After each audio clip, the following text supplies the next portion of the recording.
all the new documents you sent us. Yeah, I sent some documents, and everyone should get on Roll20. Everyone should get on Roll20. I wonder if Roll I'll the remember 20. my password today. Okay, that's too many dice. I got 9 successes. Yeah, but you had to cheat. Said roll 20. Hoyo. Drew, what you typing? You typing a lot. I'm putting a Facebook page up, Ah, as I do. it's On time for the occasion. Facebooks. So, oh, that's interesting. Da-da-da-da. Hey, what? Where? It's you're not streaming quite yet. You're thinking about it. Just started streaming, yes. Oh, Why? I haven't been notified. I see the streaming. Oh, you're relying on the notification. I see. No, Well, take it from me. I'm streaming. I believe in you. You can still tell us about your rash if you want to. No, I no, have no, a rash? I'll hold off. Oh, okay. Oh, I don't have a rash. He has a rash. Okay, so are we ready to start? I see everyone on Roll20. I am ready. Okay. Well, if Leo's ready, that means everyone's ready, because Leo's slow. That's right. I figured out where the chance Hey. button is. That's all that really matters. Yeah, Norland just We're fell off the fucked. fucking server. Oh, there's Norland. Well, I'm going to start Rhythm Bot. Play, baby. There we go. All right. So, yeah, we're going to have a lot of things to talk about this week, because now you're mages. And, Well- Sorry. yeah, most of you are mages. Yeah, we'll address Willems. we'll address the Sammy Willem situation.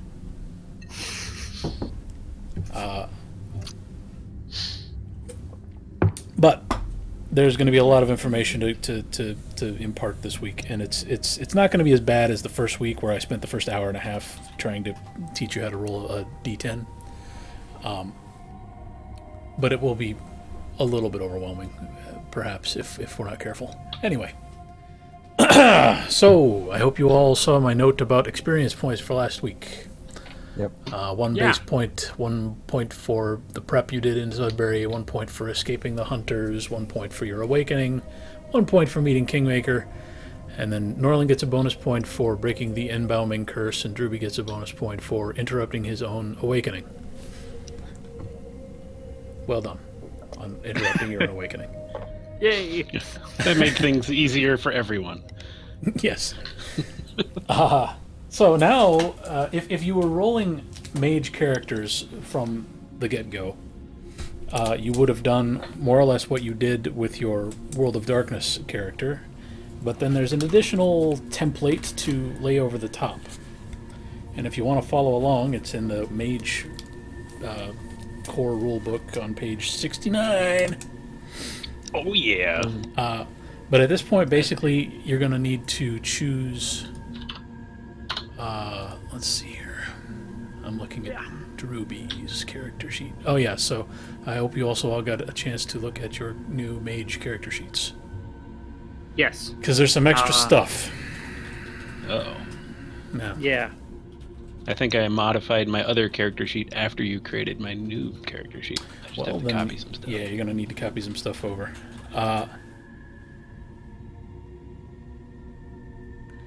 Okay, so... sorry, I'm distracted. I'm not sure whether to tackle this right now or to... let's start by explaining some of magic structure stuff. It'll be helpful. So your character doesn't necessarily know the entire history of the world, but I want to explain some of this to make it clearer why you have the arcana you do and so forth. Oh! Volume just exploded on my playlist. Because it skipped ahead. There we go. I'm very organized right now. Okay. You can get all of this by reading that book, but man, it's a lot of detail. Yeah. But magic, as it is now, originated in Atlantis, where it was codified and given structure by a bunch of big nerds. And then there was a big As in old, the Lost City. as in the Lost City, yeah. Oh, as in the Okay. Lost City of. And there were several different orders in that city, you know, thousands and thousands of years ago. But at one point there was a big war between them, and one sect was trying to build a ladder to the supernal world, and they were hoping to become gods, and they succeeded. They climbed the ladder and blew it up behind them, and they more or less fractured reality. And they separated the supernal world from the material world, and between the two now is an abyss. Dicks. Yeah, they are. I mean, talk about climbing the ladder and pulling it up after you. They literally did. For eons after that, magic was hard to reach. It was hard to focus on. It was hard to control it. Mages had to reach all the way across the abyss into the supernal world to get a hold of any power. And the abyss tended to corrupt the power on its way back to them, so it sometimes would arrive warped and fucked up and not do what they intended. And they couldn't see into the supernal world anymore. It was a big mystery to them. So they had to relearn everything from scratch over the course of the next couple thousand years. And this period is the quiescence, or the sleeping curse, or the lie. And nearly all humans are still afflicted by that curse today. They refuse to believe any vision of the higher world, and they remain sleepers. I got some talking in my music now. That's cool. I'm gonna turn that down some more. But after, you know, centuries and maybe millennia of struggling like that, some watchtowers popped up in the supernal world, and mages couldn't see very clearly, but they could see those. The theory is that some other mages snuck up the ladder before it was destroyed, and they've erected these watchtowers to try and help mages back in the material world figure stuff out. And mages now know of 5 realms up there in the supernal world, mainly because of the watchtowers in them. I'm not going to list all the cool detail about the 5 different realms because it's not terribly important, but these 5 realms define the 5 paths that a mage can end up on. There's Obramos, which is Forces in Prime, which is Albacor's path. There's Mastigos, which is Space and Mind, which is Timmy's path. There's Moros, which is Matter and Death, and none of you ended up with that one, but it's probably the one that Adustus follows.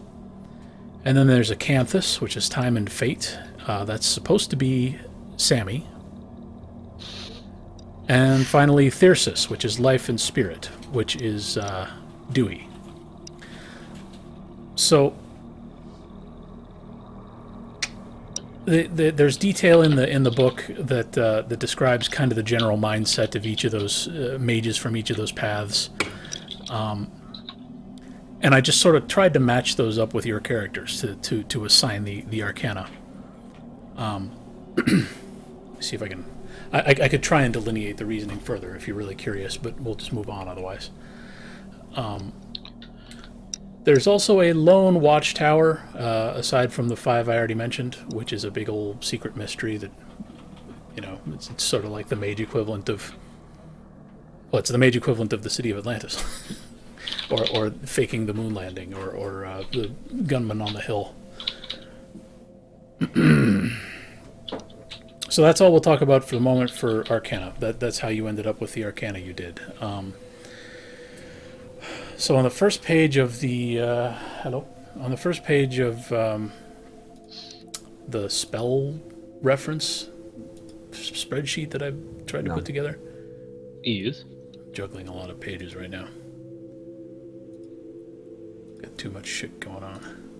Okay, spell reference. First page, you can see your character and your ruling arcana, and then in the third column is your inferior arcanum.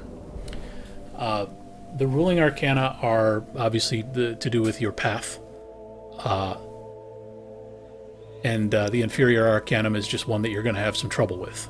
In general, what it means in gameplay terms is if you want to buy a new dot in one of your ruling arcana, it costs, I think it's, I don't want to guess, it's Where is that?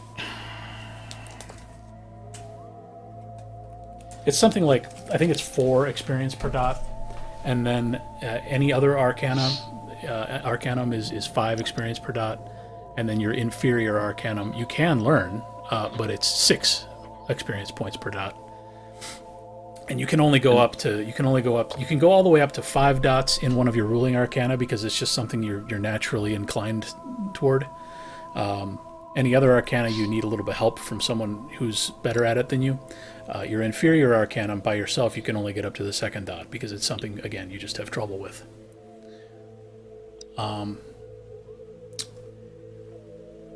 Yeah. Okay, so. Let's see here. Is there anything else we should cover before we dive in?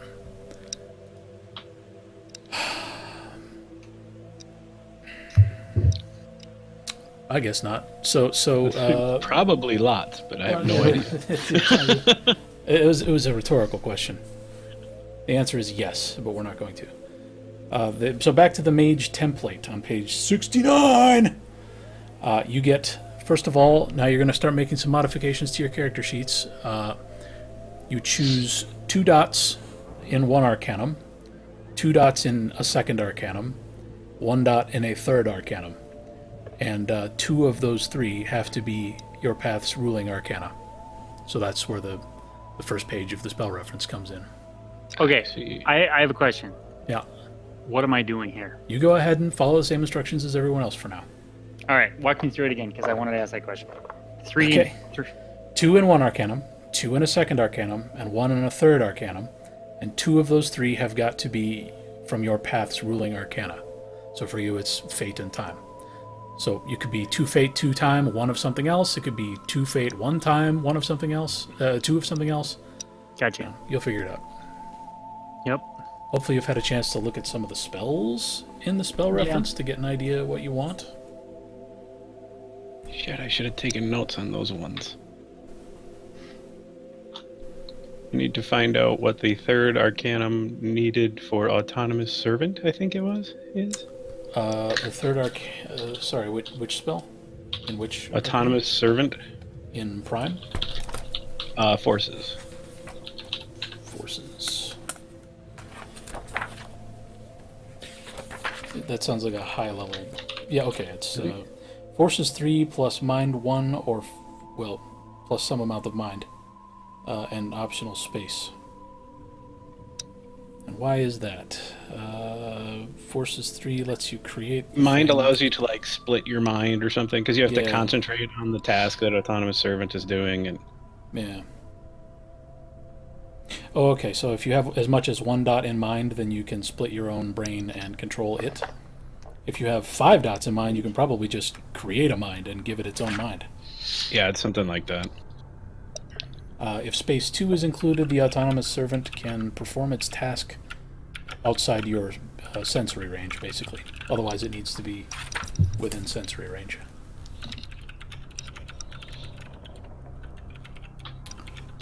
Any other questions? I see Drewby has taken 2 Fate, 2 Time, and 1 Matter. Norlin has taken 2 Mind, 2 Space, and 1 Time. Youve is at 2 Forces and 2 Prime and deciding what else he wants to do. That is, yeah. At first, Time seems like it has like the most or the least amount of spells, but the spells are pretty awesome. Yeah, it does. So on the, if anything that's not our ruling Arcana, we can only get up to 2 dots. By yourself. So no. Let me find the actual damn notes I took on that. Or just is that just the inferior Arcanum? So you can learn on your own up to 5 dots in your 2 ruling Arcana, and on your own you can get all the way up to 4 dots in any other Arcanum. In your inferior Arcanum on your own, without outside help, you can only get up to 2 dots. Okay. You need instruction from another mage in order to get to the 5th dot. Yeah, I haven't looked at it enough to know the other ones. Okay, what's up, Drew?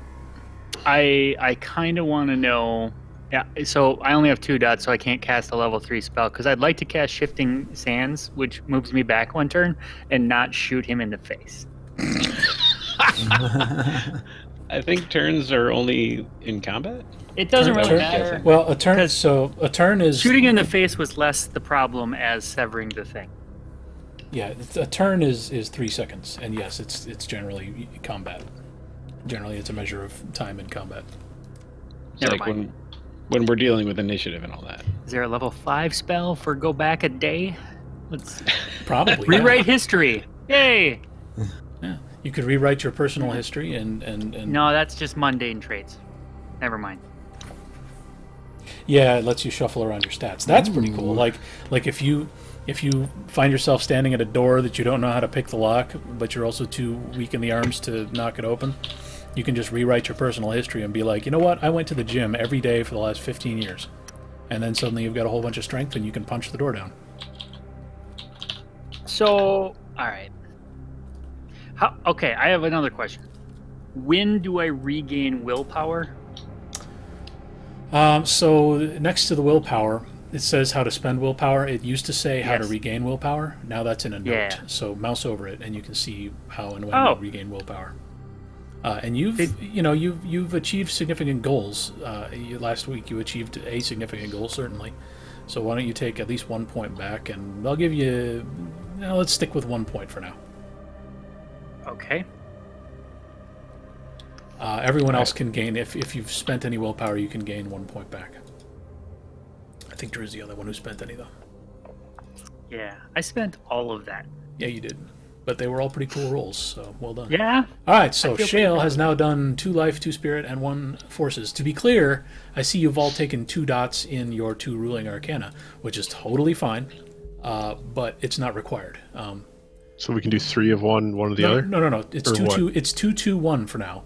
The only requirement is that 2 of those numbers have got to be assigned to your ruling arcana. But I get it. Okay. Yeah, so you could put 1 in spirit and 2 in forces rather than 2 in spirit if Well, you let me wanted look to. a little bit again. But for now it's fine. If you guys all want to just stick 2 in your ruling arcana, that's totally valid. I feel like you picked that for a reason. Picked what? What? Our ruling arcana. I'm going with it. Yeah. Basically your character is a unpredictable. What did you say mine was called? Acanthus. All right, I'm reading it right now. Yeah, you're ruled by irresponsibility and unpredictability and I feel like that's nail on the head. Apparently, you read that and were like, Drewby.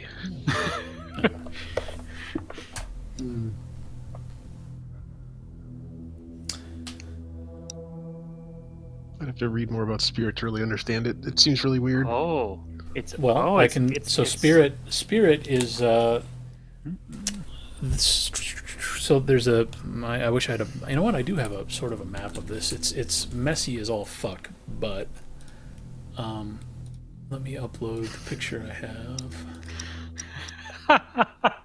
I'm reading this and it's so fucking perfect. So let's see. Their archetype is divine fool. So they seem to achieve their goals not by trying or by waiting for things to come to them.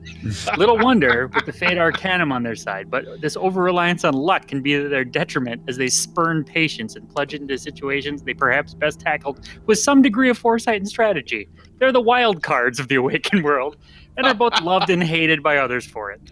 Yeah, you got it. Yeah, You that should feels get- right. You should get a tattoo of whatever the symbol for that is. Like on your forehead. On my yeah, those forehead tattoos. That's how you know it's legit. They're the key to getting ahead in life. Actually. Is anybody looking at? I see it. Okay, so is everyone seeing the picture now? Like zoomed into the screen? Where is it? It's Yeah. on roll 20. Okay. So Oh, Jesus. you don't This need to clears pay. everything up. Yeah, you don't need to pay attention to any of this except up on the top there. That's the supernal world. You can see the 5 different realms, and they're represented by the watchtowers. And then in the middle of the picture is that big wide abyss full of dark, scary things. On the left side is the material world, and mainly you're concerned with Earth. And everything in the material world is usually referred to as the fallen world in sort of a haughty and superior way by mages who consider everything else so much better. And over on the right... Is there a circle in here labeled Earth that I'm not seeing? Oh, it's there it is. toward the middle, yeah. It's the Yeah, middlemost. okay. It's a large one. On the right side, the shadow world is...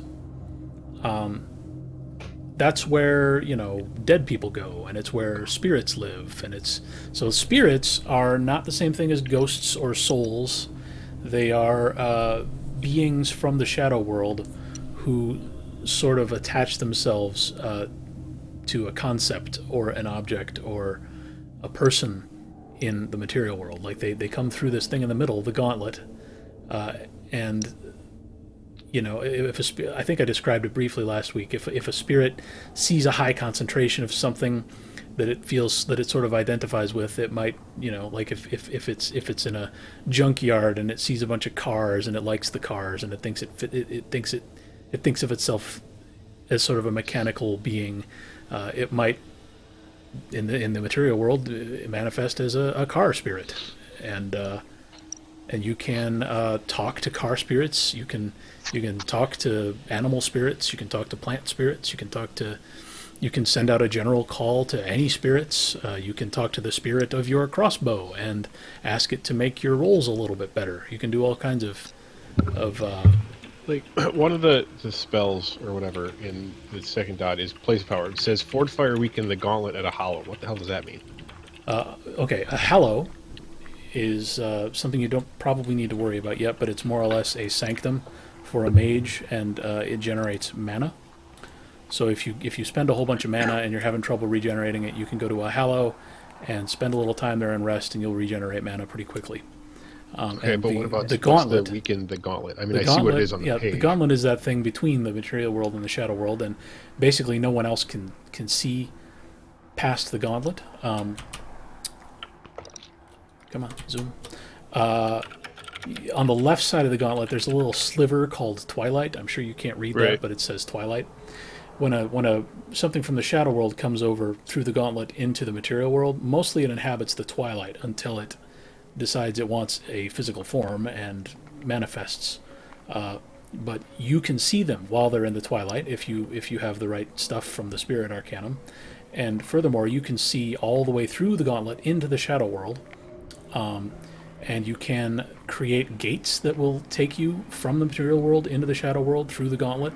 And if the gauntlet is very strong in an area, then that's hard. And if the gauntlet is very thin and weak in an area, then it's much easier. So you can affect the strength of the gauntlet in a hollow with that spell you're talking about. Okay. Well, that clears it up. What's not clear? I can. No, I think So I get it. I would want to do that in case I want to reach through it and find things. Yeah, there's all kinds of spells in the first couple of dots of spirit, like that let you peer across the gauntlet, or something that I think there's one called Gossamer Touch or something that lets you interact with spirits physically as if you were made of the same sort of ephemera that they are. You can reach into the shadow world and grab an object with Gossamer Touch. Or vice versa, if you happen to be in the shadow world, you can reach into the material world with Gossamer Touch. But you can't do much of anything if you can't see across the gauntlet, which is what peer across the gauntlet is good for. I'm still a little bit hazy on why I need to do that, but I'm sure we'll figure it out eventually. Well, that's where all the spirits live, and more than spirits. There's ghosts and souls and demons and all kinds of things in the shadow world. But if you want to talk to your demon truck, it's probably there. That is, if you went calling for that specific spirit. So basically, doing all this, I can turn myself into Ghost Rider. Well, Ghost Rider does my demon truck to Yeah, I guess. We could drive around in my demon truck instead of my normal truck. Really, what it would do is turn you into a massive hippie, or you know what? It turns you into an Indian because they think that every tree has a god, and this rock by the side of the road. Wait. Dot or feather? Dot. Okay. They've got like 30 million gods, and it's because every time something notable happens in the real world, they're like, shit, why not make it a god? But the point is that they see gods everywhere, and you would see spirits everywhere. There's spirits in everything and everyone. You might see a particularly mean snake spirit possessing somebody and forcing them to do things, and you could exorcise that spirit. So I have a very important question. Okay. Does this mean that every woman that we know is a material girl? Yeah. Yep. Unless she is a spirit made of ephemera and having manifested in the spirit in the material world. Yeah, probably. She living probably in the lives in material the material world. Well, certainly, even if she's not a material girl, if you've met her, she lives in the material world. All right, that helps, Mage. She might be an ephemera girl in the material world. In which case, she probably wouldn't have such a catchy song written after her. What does creating a sanctum in the Shadow Realm mean? It makes Sounds awesome. It's a little safe hidey hole for you to hang out in the shadow world. So are the shadow world and the material world like occupy same space but on different dimensions or something? Pretty much, yeah. Like, you can think about it like Silent Hill, maybe.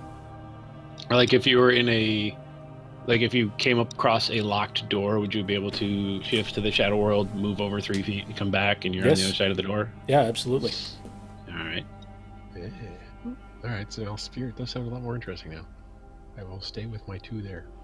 All right. So does everyone have their Arcana picked out then? Yes. Yep. Okay. Yes. In that case, back to the character sheets. And me back to page 69, dude. Oh, where is it? Right after 68, probably. Hi, hello. Wow. You need one more. Okay.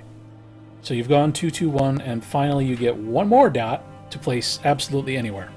You can use it to learn a 4th Arcanum, or you can improve one of the 3 you've already picked out. So you could get up to 3 dots in anything that you've already picked, or you can pick a 1 dot in space because you feel like it, or whatever. You could pick 1 dot in death if you wanted to be able to see ghosts. So yeah, so something else on the spell reference. Damn it, too much shit. Something else useful on the spell reference is where is the spell reference? Here it is.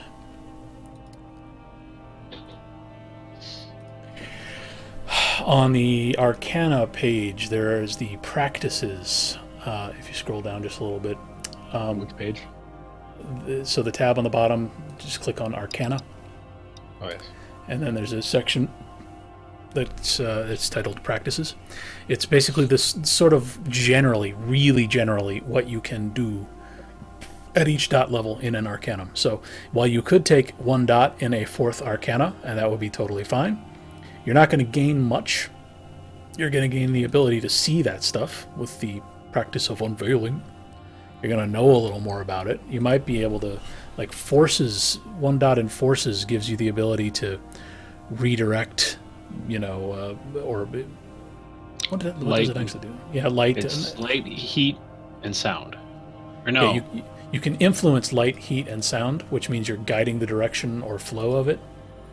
It doesn't mean you can create it from scratch. It doesn't mean you can kill someone with it, but you get limited influence over heat and light and sound.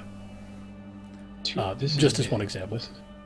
Listen to free-floating data transmission, so I can just hear radio signals, basically? With Forces 1, yeah. Well, so you can hear them, but that doesn't mean you can decipher them or make...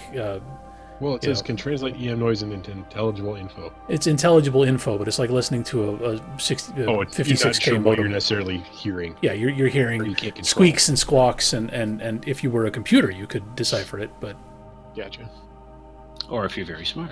Or if you've got, a dot rating in mind.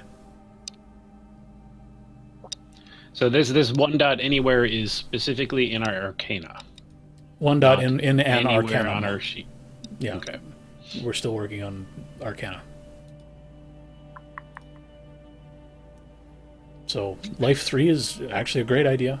It gives you some ability to heal others. All right. How many points am I spending? Just 3?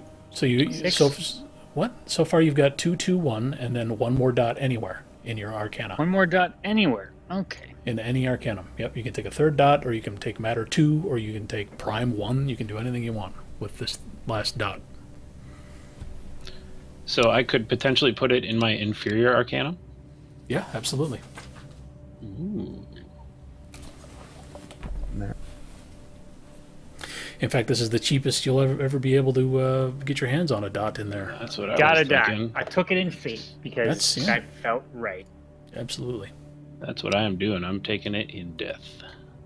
Ooh. Also, I noticed that in... Shit, is it in Prime? Dispel? No. Yeah, Dispel magic requires that you have a dot in each arcanum that was used to cast the spell. Yeah.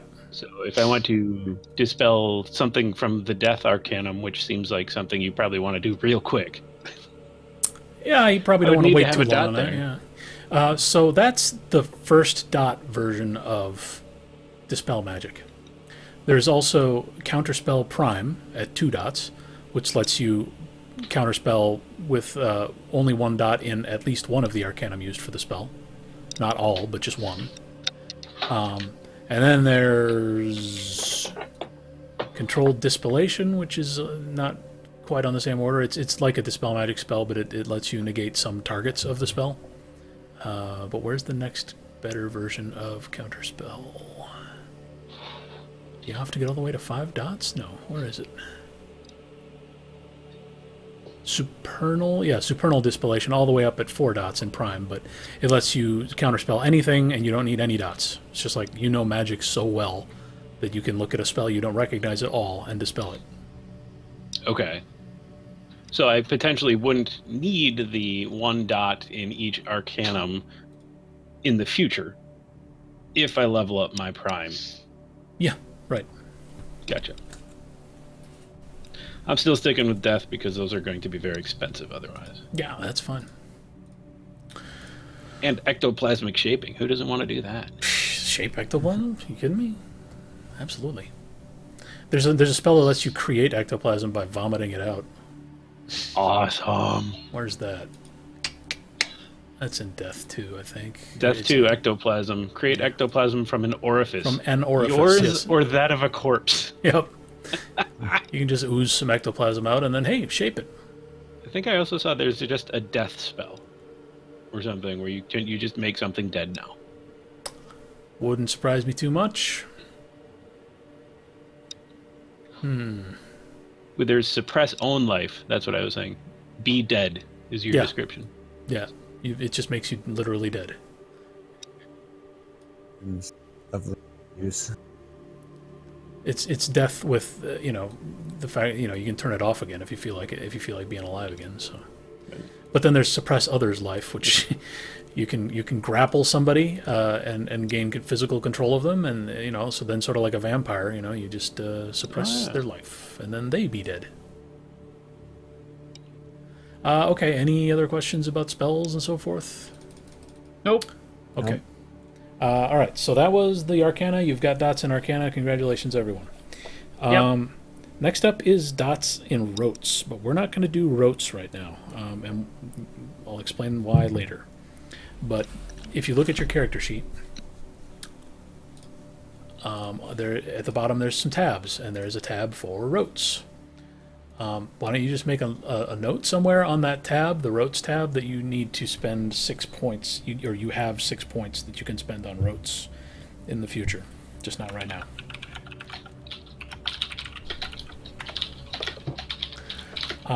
Okay. Now, your Gnosis.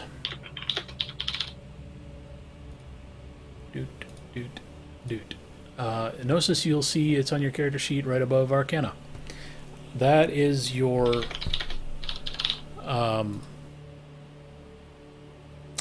it's your raw magical might. It's your connection to the supernal realm, and it represents your ability to simply improvise a spell. Yeah. most spellcasting you do is going to involve Gnosis. So you start with 1 point in Gnosis, and next up you're going to spend you're going to get some merits. How many merit points do you get? 7. Yes, 7. Where do you see that? I read it in the thing. I'm trying to find it, but yeah, okay, so 7.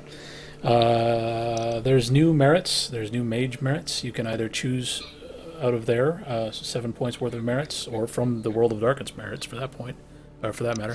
If there's an old World of Darkness merit you had your eye on, you can spend some points on those now, or the mage merits, or you can spend 3 of those. 6 of your 7 merit points on. No, hang on. Let me just read it. A character's Gnosis begins at 1, but merit points may be spent to increase it.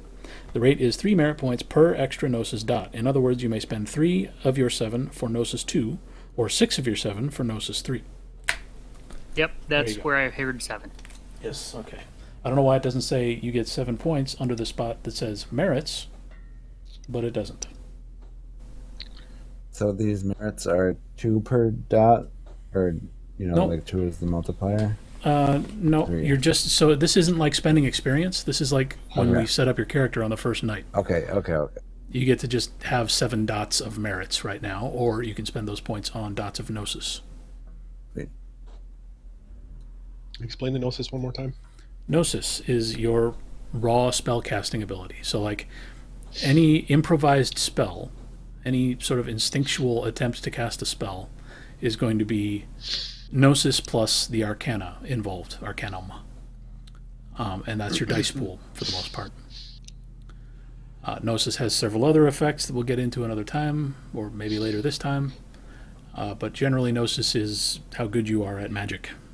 Who's making a Sanctum? Because I was going to do that, and I'll share. Yeah, so Sanctum, you guys can work together on that and pool your points. If you want to make a Sanctum. Let me find it. I'm making a level 4 Sanctum, so you guys can come hang out in my Sanctum. Wow, very generous. Wow. So That Sanctum, was like French Necessarily fries. make us level 4 Sanctum. it's on page 86. A Sanctum is a mage's stronghold. It's a place where you can practice your art away from the eyes of sleepers and spies. So Drew, when you make a Sanctum, you need to give it a dot rating in both size and security. So those are 2 separate merits, more or less. Like if with your 4 dots alone, you could make it a 2 dot in size and 2 dot in security Sanctum. So is that a no type one on there? 2 by 2? You would say Sanctum and then in parentheses security, and then Sanctum and then in parentheses size, and give them separate dot ratings. But you could also put an asterisk next to this if someone else feels like throwing some dots in with you and improving it even further, and you can pool your dots and have much better Sanctum. I feel like that's a poor idea, mostly because I'll probably end up dead. Well, the question I had about that is, since we're not exactly sure where you fall in this whole being a mage thing at this point, I don't know. With him making a Sanctum, is that going to work for us or not? I don't know. That was my question. Since I don't know how you're handling him and being a mage or not at this point. He's well, he's more or less spending points the same way you guys are. So draw from that what you will. So the Hallow thing. Yeah. So hang on one second. Okay. Before you guys spend a bunch of points on a Sanctum or a Hallow or anything else along those lines, you're not gonna get the benefits of it right now. Your Sanctum is gonna be a static location. You're not gonna establish a Sanctum in the middle of the Canadian wilderness. Oh, can it be now? Since I live in a camper, can my Sanctum be my camper wherever it happens to be? Interesting question. So I would say yes, but Perfect. yes, but traveling Only when I'm in a Denny's parking lot. only when you have a good supply of grease.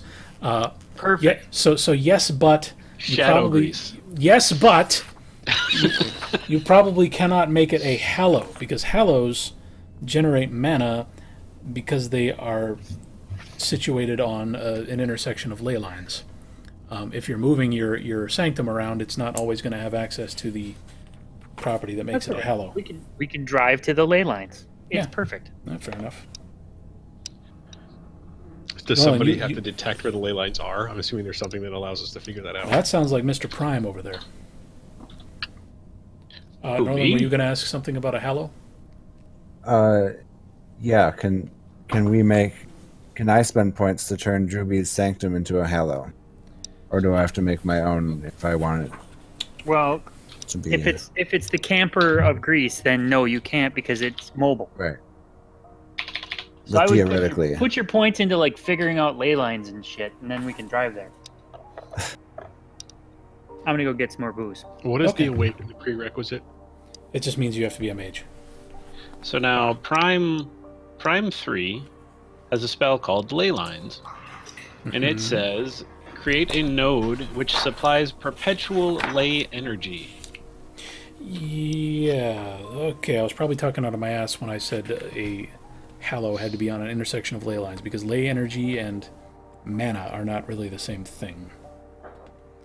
Ley energy, let's see, ley lines.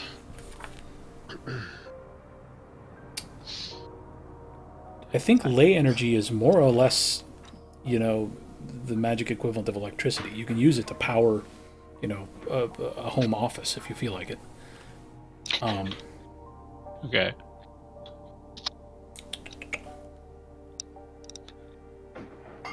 So I would suggest. The only thing I see about ley lines in Prime is that.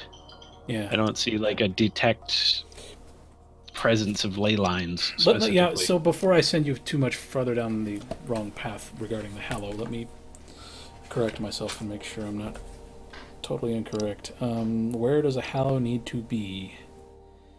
Tend to be situated in high places where the stars are visible. Mana flows readily there, although that isn't always the case. Blah blah blah blah blah. It generates a number of points of mana. It doesn't actually say anything here about ley lines, so yeah, you could probably turn Drewby's camper into a hallow if you wanted to. Okay. It would be more or less effective depending on where we actually physically locate it. Here we go. Like characters who share a sanctum can also share hallow dots, with each contributing to its power. Cabals that do this, and you guys are a cabal now, by the way. Cabals that do this usually work out a schedule by which each member can access the hallow's mana, ensuring that none take too much. If they suffer a falling out, well, you're probably going to lose some of your dot rating if one member of the party leaves or dies. Or okay, but yeah, you can totally turn his camper into a hallow. All right. I'll contribute a point to allow that, to help with that, I guess. Why don't you just put the 1 point on your character sheet for now, and then when everyone's done with their merit points, we'll figure out how many are contributing to Sanctum or Hallow points on Drewby's Grease Mobile. So under merits, I put that, right? Hallow, I would put 1. Yes, Hallow 1. So how does size come into play with the Sanctum? Is it 2 mean it can fit 2 people, or? Literally means the size of it, but let me find the scale. 1 dot is a small, so this is a camper, so it's probably going to be limited to 1 dot, meaning it's a small apartment or underground chamber, 1 to 2 rooms. So I'm going to tell Drewby he can move one of his dots over to security, because he's limited to 1 on size. So then if I had 1 dot in Hallow, that would be good? If you contribute 1 dot to Hallow, we'll just see where that puts you guys. Okay. I think the main thing the dot rating does is, like if you've got a 3 dot Hallow, it produces 3 mana per day. If you've got a 1 dot Hallow, it produces 1 mana per day.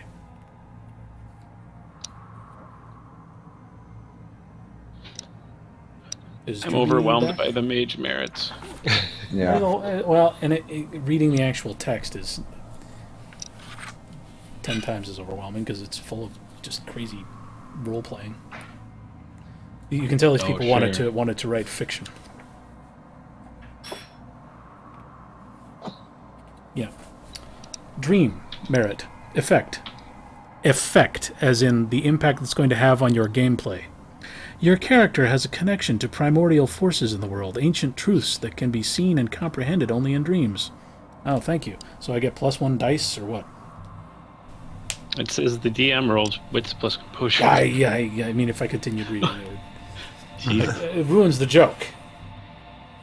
But that's the first sentence. Drew, are you back? He said he was making a drink. Apparently, he's making something very apparently he's complicated. making something, like 8 or 9 components. Anybody else have any other questions? So if I choose imbued item, I have to think of what that imbued item is and what it does right now? You probably don't have it yet. Because again, you've come here to the Canadian wilderness with what you have with you. You know, you're not gonna. Oh, look here! It's under this pine cone. It's an imbued item. But you can take it now and think about it and come up with it later. All right, so I did 1 point in Hallow, 3 points in Familiar, and I added a point of Gnosis. In Familiar, okay. Let's see, Familiar. Your character has a magical bond with a spirit that aids him. One either in Twilight or embodied. Twilight familiars have no bodies. They are spirits existing in an ephemeral state. Embodied familiars inhabit a physical body in the material world. So, with 3 dots, you get a Twilight familiar. Okay. You know what? Let's just say that when you came back from your awakening, the demon truck spirit that you impressed so much with your incredible roll followed you back from the supernal realms. Okay. And it is now your familiar. Sweet. So my demon truck is with me now. Well, it's not a demon truck; it's a spirit. Now it's a familiar. Right. But you could try and My spirit. you could try and coax it to inhabit your truck if you felt like it, or you could try. Oh, and that'd be coax it really to- helpful because your truck doesn't work anymore. Drew, you're back. I'm back. Okay. We decided while you were gone that you can only have a sanctum of size 1 because your grease mobile is not very large. But that means you can put the dot in security instead. So, okay. You did that backwards. I One did. size 3 Hold on. security. We also decided that people are going to contribute dots to turn it into a Hallow. I don't know if anyone other than Shale did that, but he gave you 1. So gave I one write as that well. down? Hallow? No, you don't. Well, you can write it down. Write down Hallow and then an asterisk, and then give it 2 dots. And then Norlin and Shale, you both do the same thing. Hallow, What asterisk. do more 2 points dots. in Hallow give it? More mana Does per it day. create more mana per day? Yes. And then I will also be putting 1. Okay, then everyone do Hallow asterisk with 3 dots. Wait. Yeah, hold on. Damn it. I don't remember everybody's names. Dewey. Timmy, Albacore, and Dewey.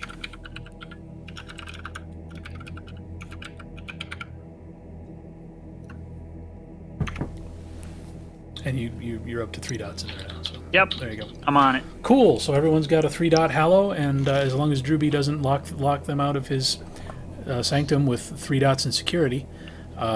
Drew, let's talk for a minute about the security on your grease mobile. Yeah. First of all, it's back at Sault Ste. Marie, if memory serves. Yes. But what sort of security are you thinking? It's probably like physical security. Oh, I thought it was metaphysical. I don't want Albacore getting in there. Not Oh. Albacore. I meant Adustus. Yeah, Albacore would have very little trouble knocking down your metaphysical security because he's a prime mage. But I guess we can get into it when you get back to the Grease Mobile because, again, it's hundreds of miles away right now. Yeah. Sex dating Kita 18.tk Swirly, how many mm in a cm? 10. Also, you're blocked.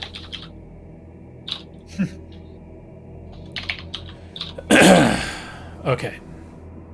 What the fuck? I want to bury my dick deep in Drewby's ass. Whoever could get it out would be crowned King Arthur. Well, that's nice of Good them. luck with that. Yeah. What?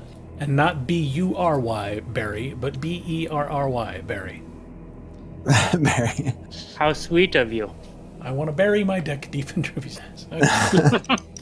All right, so you've all Like a made strawberry? you've all made a note that you get 6 dots in rotes, but you haven't taken any rotes. You've all spent points on merits and or gnosis. You've all got your arcana done. You get mana points equal to your wisdom, and we are ignoring wisdom because wisdom is stupid. But let me look up what your wisdom is supposed to be, so we then therefore know what your mana is supposed to be. I have a question about libraries. Give me 1 second to look up wisdom, and then we'll talk about libraries. Wisdom. What is your wisdom? I need a drink real quick. Mine's probably apparently just 3. starts at 3 or something. Well, I put 3 on there just as a placeholder, but wisdom. What is starting wisdom? Let me open up a genuine mage character sheet because it probably says on there. Mage character sheet. Wisdom 7. So you get 7 mana. Dang.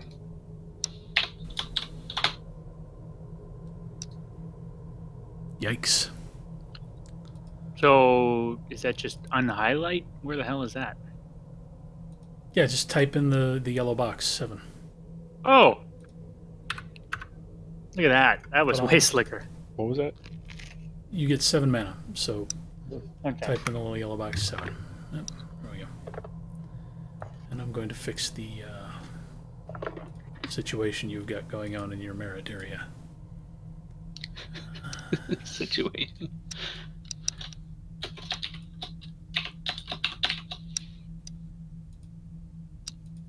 There we go. Sammy's Hallow. Okie doke. And a 3-point familiar who is Mr. Demon Truck. You should give him a name. What's the name of your familiar? Stu. Stu. All right. Nice. Is that STEW or STU? STU. All right, why don't you put that Not in? OO. Why don't you put that in a note on the familiar merit or something? Stu. Stu the spirit. Stu the spirit. I like it. Okay. I think we're done talking about this crap. I have a question Oh on yeah, library. yeah. Libraries. Okay. So the library merit can turn a sanctum into a library. Yes. The hallow merit can turn a sanctum into a hallow. Yes. Can be a both. sanctum be both? Sure. Or all three? It can. Though you'll probably need to convince your dungeon master that you have found some books and things that you're going to throw into Drewby's camper. Are you sure you want to put your books into Drewby's camper? I don't know if that's the best idea. No, it it's needs to be fine. a library before you can Only put if books you in want. there? Only if you want to bury them in there. Chances are very good I won't touch them. So if you were But you again, might if you still if, grease if you on were them. if you were rolling a character for the first time as a mage, and Okay. you wanted to be a learned mage who studies Arcana all the time, and you wanted therefore to have a library with which to do this research, you would take the library merit because you would want to impress upon your game master the fact that you do have all these spell books and references at your disposal. Now, with a character that's that exists already, you might be able to. You could easily convince me that you know libraries well enough in general that you could probably, now that you're a mage with supernal vision, you could probably go around and look at all these books that you've always suspected might contain a kernel of truth and find the ones that in fact do, and maybe steal them, or whatever, or maybe just make the library your library. The point is, you can't simply wish a library full of magic books into existence by taking the merit at this point. Understood. Well, I guess we'll wait till we find some books. Yeah, you can take the merit now, and then then you'll have a place to store them and fudge the rules a little bit, and we'll say that you collect books at a rate more quickly, at a rate faster than you can actually read them, and they go into the library, and at some later date you can plumb those depths for good information. All right, I'm taking one in library anyway. Then Okay. Well then, we're gonna have a rolling Sanctum Hallow library. and currently it's in It runs Sault Ste. on Marie. Denny's grease. It runs on Denny's grease and love. So what does it take that, to gain a I think that fourth dot? unless you want to somehow try and hide your library in Dewey's Greasemobile, that probably means everyone now has access to a 1-dot library asterisk. That was kind of my expectation. So. Yeah. So everyone should, in addition to Hallow asterisk 3-dot, you should add library asterisk 1-dot. Drew, I'm sorry this is taking so long. Should we asterisk this Sanctum? Well, Um, or can we just assume that since we have a Hallow and no, library, that yeah, we I must- think the Hallow and the library are rotes that you have or have contributed to. Okay. Okay, if Drewby's done sighing like a 13-year-old girl, I'm really glad my camper has lots of shelves. yeah. All right. Can I use my space powers to expand the inside of Juby's camper? Are you making a TARDIS? Is my camper a TARDIS now? If at all possible. That would be awesome. You know what? You could do that, except it would require Probably a lot another of space 5. magic, and Get more. you'd I'm not. We'd have to talk about how to extend the duration beyond a day or something. To make it indefinite, it would take a hell of a lot of magic. Probably be an extended At what point casting. does he become a Time Lord? Probably no point because he doesn't have any dots in time. Oh, you do have 1 dot in time, don't you? Don't I have time? I have time. I'm talking about Timmy. Timmy has No, 1 I know, dot. but I can make it into a thing. I'm a Time Lord. Yay! A time traveling Greasemobile Sanctum Hallow. Library. I didn't say anything about time traveling. I just We'll wanted be to. I want it to be We're, bigger on we're the creating inside. the magic school bus is what we're doing. All right, so we're done. We're done with character setup now. I'm declaring it finished. All right. Where we Fine. left off last week, unless anyone else has any more questions. Where we left off last week. Who would like to summarize some of what happened last week? You don't need to go into detail on all the different awakenings, but anyone want to give the summary, or should I do it? Somebody should jump on that. It's Come a free on. experience point. I didn't prepare. I can Okay. do it. All right, go, Drew. All right. So what was going down was I forgot. Did we get away from the vampire guys that were chasing? No. Okay. So we left. Oh shit! Now I gotta remember the damn town's name. Sudbury. Sudbury. So we left Sudbury, and there, Canada, found it. Sweet. So we left Sudbury on our way northbound, and we were headed for. Wait, was that where? Yeah. What the hell was the tiny little shit town we were going to? Selwood is where we were going. Coprail, Selwood. first of all, and then Yeah, we were on our way to Milnet and Selwood, so we were headed north. And it turned out somebody that had artificial cop sirens was on our ass. And despite my encouragement to just drive and screw this guy, we'll lose him, Dewey decides to pull over. And then when he pulls over, we realize it's a rusted out minivan full of hobos. So It worked out better. well, and in their defense, they are murder hobos. So murder hobos. Well, aren't all hobos? I feel like that's unnecessary. That's redundant. Anyway, so Dewey decided to use his stunt driving to try to knock him off the road, but utterly failed. So Utterly Sammy, as the badass that he is, leaned out the window and fired 3 shots, and for 2 of them went into the front 2 tires, disabling their vehicle. amazing. Because he was amazing, and he almost turned lesbian straight. It was amazing. So that was the first. That's last week in a nutshell. First of 2 amazing roles. So Sammy thought we should pull off in Capriol and stop and just hang low for the night, rest. Everybody overruled him, so we kept driving north.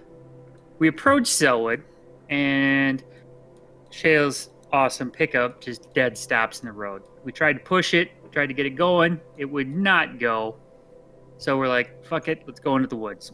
So we disappeared into the woods, headed towards Selwood, and suddenly we're all paralyzed with lightning bolts coming into our chest. Now, coming from Sammy's vantage point only, because obviously I'm not in their heads, Sammy goes down to the ground and is paralyzed. And when he comes to, he's on the yellow brick road, nearing a poppy field with the Emerald City in the distance. And he nopes the fuck out of this joint and sees this beam of light coming into his chest and says, I want to cut this.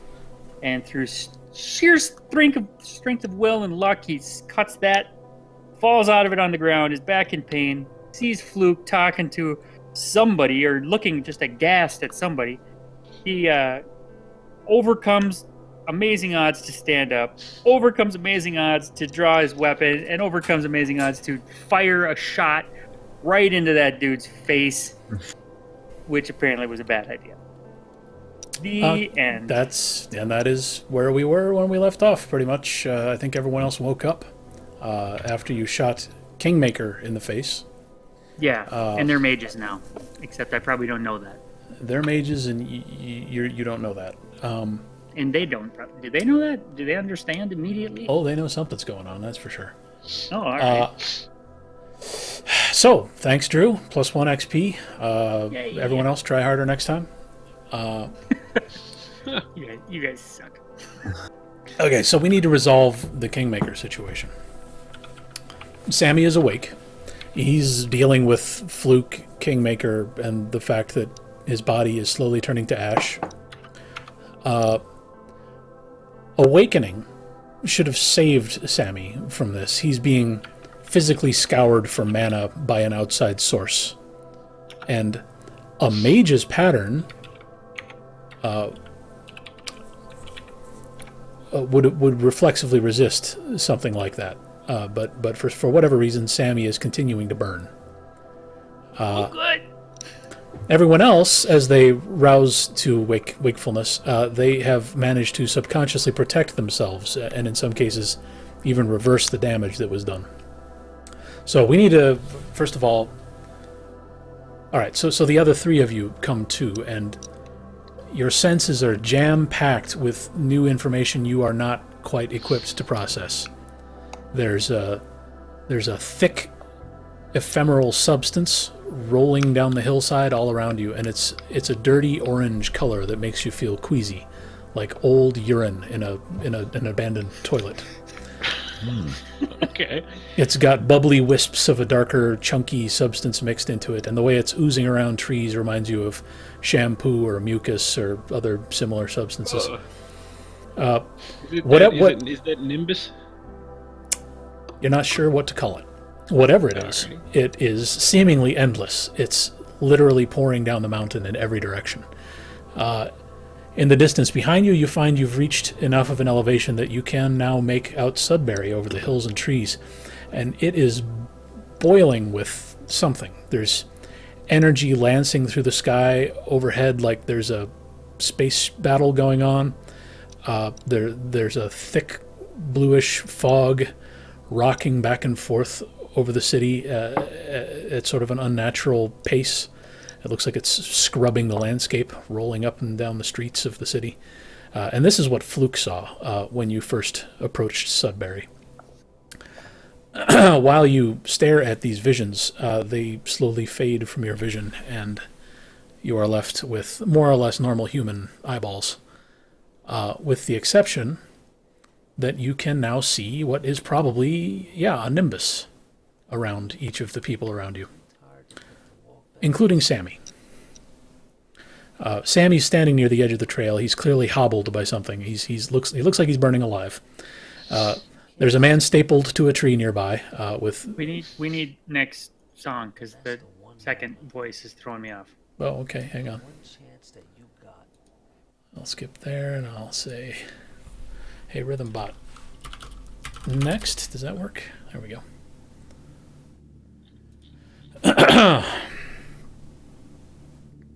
Okay. There's a man stapled to a tree. He with brilliant points of light driven through his shoulders like nails or something. He's missing most of his legs below the knee, and he is now dribbling blood out of a hole where his nose used to be. You're welcome. Fluke is beside herself with anger. But both she and the man at the tree have pronounced coronas of light around them. His is sort of a shapeless, smoky, dirty white. It looks like he's like vaping continuously. It's morphing into different configurations, like it's not sure what it wants to be when it grows up. And, you know, I guess I should have had you roll for your intuition here, but yeah, it's probably a nimbus. Fluke's nimbus, on the other hand, is nowhere near as amorphous. It's well-defined. It's violent spears of light jutting out at precise angles. They look like number markings on a avant-garde clock. So you can't see the muck flowing down the mountain anymore, but the nimbuses appear to be a permanent new feature of your vision. And now why don't you give me a Wits plus Gnosis roll? All of us? Whom? Everyone except Sammy.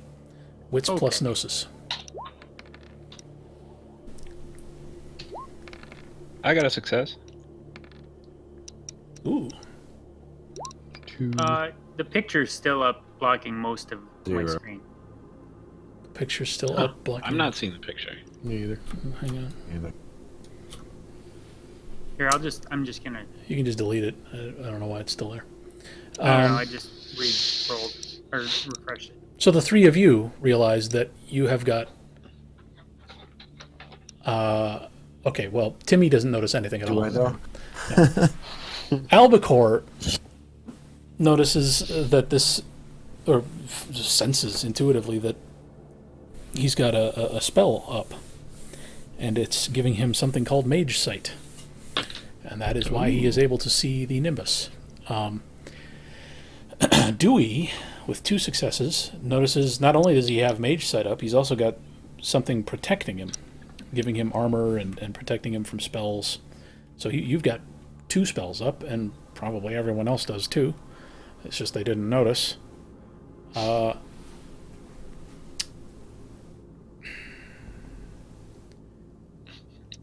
doesn't Albacore, notice anything. Tim doesn't. Well, he sees the nimbuses, but he's not sure why he can see them. Albacore, please. Wits plus composure plus prime.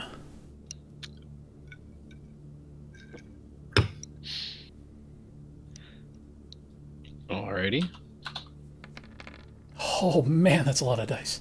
4 successes. successes. Holy Christ. Okay. You can still actually see a bit of the orange flow and a bit of what's going on over Sudbury. And you understand now that you're studying what you intuitively understand to be Nimbus, why Fluke left descriptions of the Nimbus effect relatively vague. It's hard to describe. It's not necessarily a visible or audible thing, but you feel like you've got some sort of new sensory organ vibrating away in your head. The nimbi that you see right now are easiest to think of in terms of vision. Okay.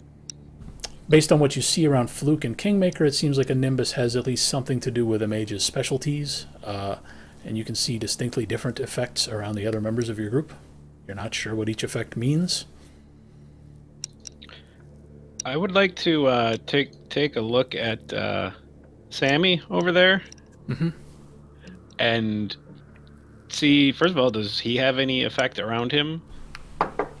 I thought I was on fire and dying. He has an effect, and it's fire. Roll wits plus. No. Roll intelligence plus investigation plus prime.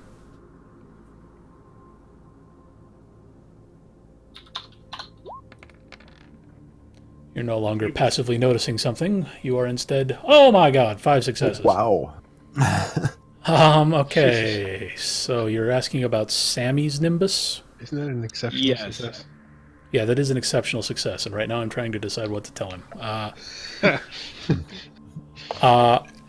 I peed myself? You can tell him that.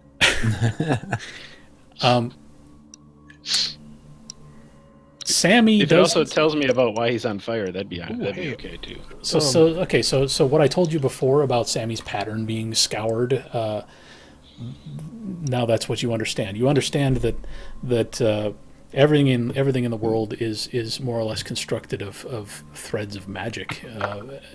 At least there's an overlay of magic over the top of everything, whether it's matter or forces or, death or anything else.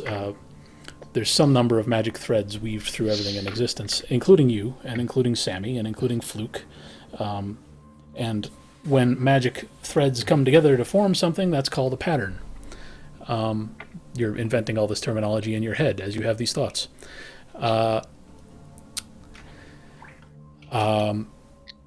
And it looks like someone is raking a tool of some sort, or like a flaming match across Sammy's pattern and ruining it and drawing. You can see a flow of what you can only assume is mana from Sammy to Kingmaker's vicinity. Looking at Sammy, you see that he does in fact have a nimbus distinct from the pattern scouring going on right now. And it looks sort of similar to Fluke's nimbus. It looks nothing like yours. It looks nothing like Timmy's or Dewey's. But it does look a little bit similar to Fluke. And now that you've discerned for yourself that the nimbus has something to do with a mage's specialty, you wonder whether perhaps Fluke was lying about Prime being her primary focus, because you're a Prime mage and you don't see any similarity at all. Oh my! I don't think there's much more I can tell you, but that's a lot. That is a lot. I'm gonna have to digest that for a bit, but I would also like to determine if is the fire that is currently burning Sammy, if it's natural or magical. It is magical. I guess I would like to try out my newfound powers of being able to dispel things and try to dispel that magic. Well, Thanks. sure. Let's take a look. How many dots of Prime do you have? I have 2. 2 dots in Prime, which means you have access to Counterspell Prime, which means you need 1 dot in at least 1 Arcanum used for the spell. And fire has to be forces, right? Yes. Now, let me be clear, though, that when I said you saw fire, I was joking, because Sammy was asking. You don't actually see fire. You see the effects of fire. You see it looks like Sammy's pattern is burning or being raked with some tool of some sort.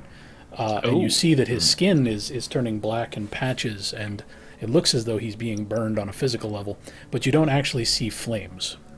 I see, okay. And you try. Well, we'll say you try to counterspell it. I won't make you roll, but you're not successful, because this isn't actually a spell. It's something that mages can do. Actually, you know what? Maybe it is sort of a spell. You can scour a pattern, your own pattern, for mana, but you can't normally do it to someone else, which means he must be casting. Yeah, it's a spell. Okay, so give me Gnosis plus Prime -4. All right. Okay. So Gnosis plus Prime -4. Not right. -4, but your target number is 4. My target number is 4. Okay. Yeah. Does my high speech merit? Oh, you took high speech. Yes. That gives you a. If you want to speak the words you now apparently have at the ready, flooding your brain, yeah, you get a +1 to your dice pool. So that would give me Gnosis plus Prime plus my Dream, which would give me a roll of 4. And my target is what? What do you mean by my target? I mean, you need 4 successes. Yeah. All right. Well, if this doesn't work, we're just gonna have to leave him. It's a tough one to dispel. Not dream, but high speech. High speech. Halfway there. 2 successes. You could have chance died it. You could have That's spent what willpower. Sammy would do. I could have spent a willpower, I suppose. Does Counterspell Prime take a mana? Let's look. Did you just spend your first mana? I did. Okay, so knock that off. And then decide whether you want to spend another mana and a willpower to take another crack at it. Why don't you bastards just ask Fluke to help me? I'm apparently screaming in burning agony. Because I used all my willpower to shoot somebody in the face. Wait your turn. All right. Then I would. Okay, fine. I will look at Fluke and kind of use both my hands to point at Sammy. Like, There's no the there's fuck is going yeah, on? There's no need to get Fluke's attention at this point. You have got Fluke's attention. When you spoke Atlantean, she Very poorly with she, a bad accent. yeah, she's you're not sure whether she's ready to criticize your grammar or slap you, but she's astonished and sort of staring at you with a wild-eyed expression. Shit. I'd like to ask her, what is there anything we can do about this? I- Are you Shut him gesturing? up somehow? Are you gesturing wildly at me? Well, no, I'm just doing the 2-hand point. well, Are you doing finger pistols No. with a click? Fluke says, well, the part of this guy's deal here is he used magic to trigger this, to hang this spell in the air, and more magic to trigger it when you walked through. And there's more magic in the spell itself, which is siphoning mana away from all 4 of you. 3 of you have interrupted it. We get. God, she points at the tree and says, "Look at this! Look at this! He can't even hold all that mana." And she points at the tree behind him, and there are little crystals forming on the tree. It's like he's it's like there's too much sugar in the water, and it's crystallizing. She says, "Well, we can either kill him. Great job getting that halfway done, Sam. Or we can get Sammy to put up his stupid armor spell." Whoa, what? Yeah, well, Am I cognizant, or you kind of made me feel like I'm burning and dying? you are burning and dying, and you're in immense Okay, pain. so I can actually understand what's being said around me, though. It's not that bad. Yeah, you can hear and understand. You pulled out your gun and fired a shot, and you're standing there nearly paralyzed with pain. If you try to do a cartwheel right now, you'd probably fail, but you can hear what people are saying. And when she says... that God you damn, need- I want a chance roll to see if I can do a cartwheel. I'm not gonna, I won't. you want broken arms? Go give it a try. Yeah. No. All right, you just gave me an out. So what do I got to do? I have to... So these other guys, you feel like you're missing out here. Through the wall of pain, you realize that everyone else here woke up with a couple of spells active and seems fine, and you interrupted the whole process and woke up as a mere mortal. But you have awakened. You can feel, you can see the coronas. You can feel some sense of something, but you're missing something. So yeah, why don't we just roll something here and see if you can intuitively sense how to sort of instinctively cast the spell that you need. Okay. I feel like I want to roll Alter Oath, because then I could go sign the thing. No, you are far removed from that. That was a watchtower. Right. It was in the supernal realm. You were having a... Okay, so I can't alter an oath to that. No, you were in the supernal realm when you were having your awakening vision.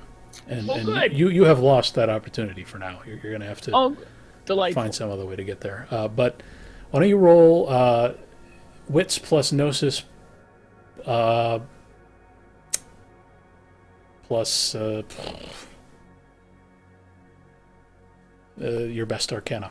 So fate. Okay, 8. 1 success. Oh shit! It's not looking good. Not my best roll. All right. 1 success, I'll say that means you understand how to cast your vision spell because it's a 1-dot spell. You feel like there's a veil of wool in front of your eyes and you think you can pull it back. Okay. So why don't you cast roll Gnosis plus Fate again. Just Gnosis and Fate, so 5. Okay. 0 successes. Oh no! It doesn't work. And when I said you could see coronas before nimbuses, I was lying. You can't see them. But why don't you take a bashing wound Oh, Okay. and roll Gnosis plus Fate again.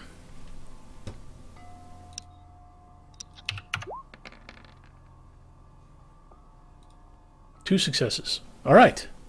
Now I can see shit again. Yes, you intuitively realize that there's a vision spell and you don't know what to call it, but you know how to open your third eye again, like you did in the vision you had, and Oh, yeah, that's now right. now you can see the nimbuses around everyone, and you can see lines of energy zipping out of you and into Kingmaker's general area, and you feel a compulsion to block those somehow. Which, why don't you do another Gnosis plus Wits plus Fate roll?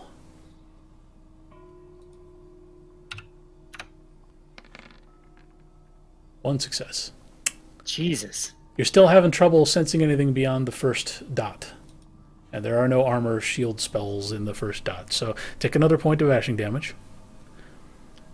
And roll again. The same roll? Yep.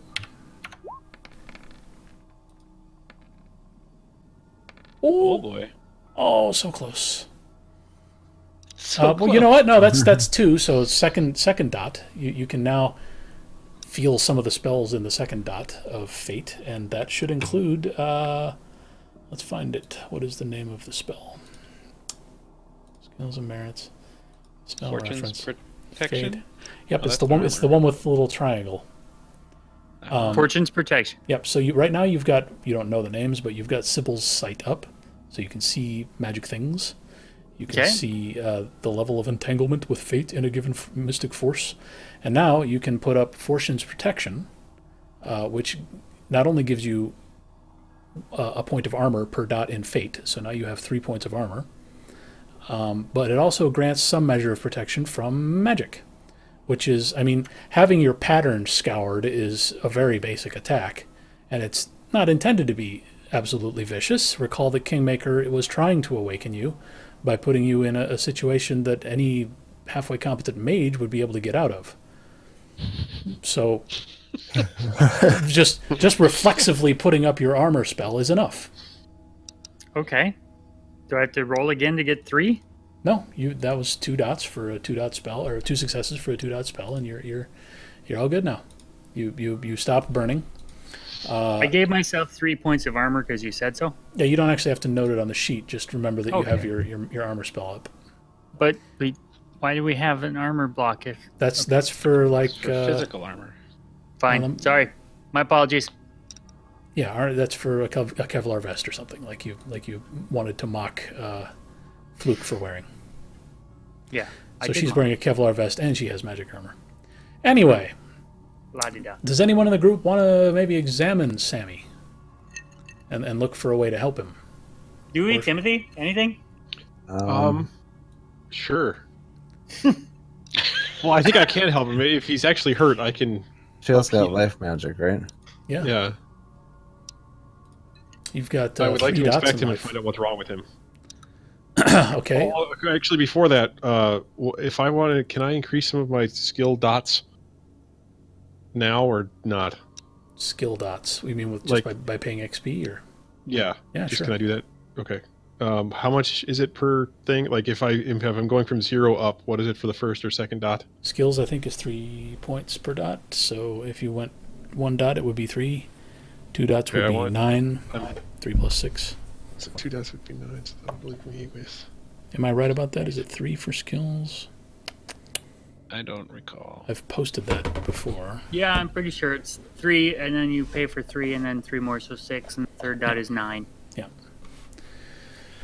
So it looks like I Dewey's just put taking 2 dots in medicine. So spend 9 points, and now you have 2 dots in medicine. So why don't you give me intelligence plus medicine plus life? Just roll that, and we'll diagnose Sammy's issue. It's a physical issue. 1 success. It looks like he's been burning. You know, it looks like fire, but it seems there's another layer of damage that you're not able to sense with life magic. But you do see literal physical damage to his flesh that you're convinced you could probably do something about. Yes, I would like to do that. But if anyone in the group feels like they can do something about magical threads and patterns and things, they could assist you with this roll. Like maybe a prime mage. I was gonna say that sounds like a prime mage, but I don't know what the spell would be. You're just gonna roll. I'm a prime mage. I think I can help. Yeah. Okay. I don't know how. So Shale, Dewey needs to roll some dice. Gnosis plus life, and before you do that, I want Albacore to roll Gnosis plus prime to assist you, and any successes he gets will add dice to your dice pool. Okay. So Albacore first. Ooh, don't get your hopes up too high. Although What that the could be good. hell? What? Holy Christ!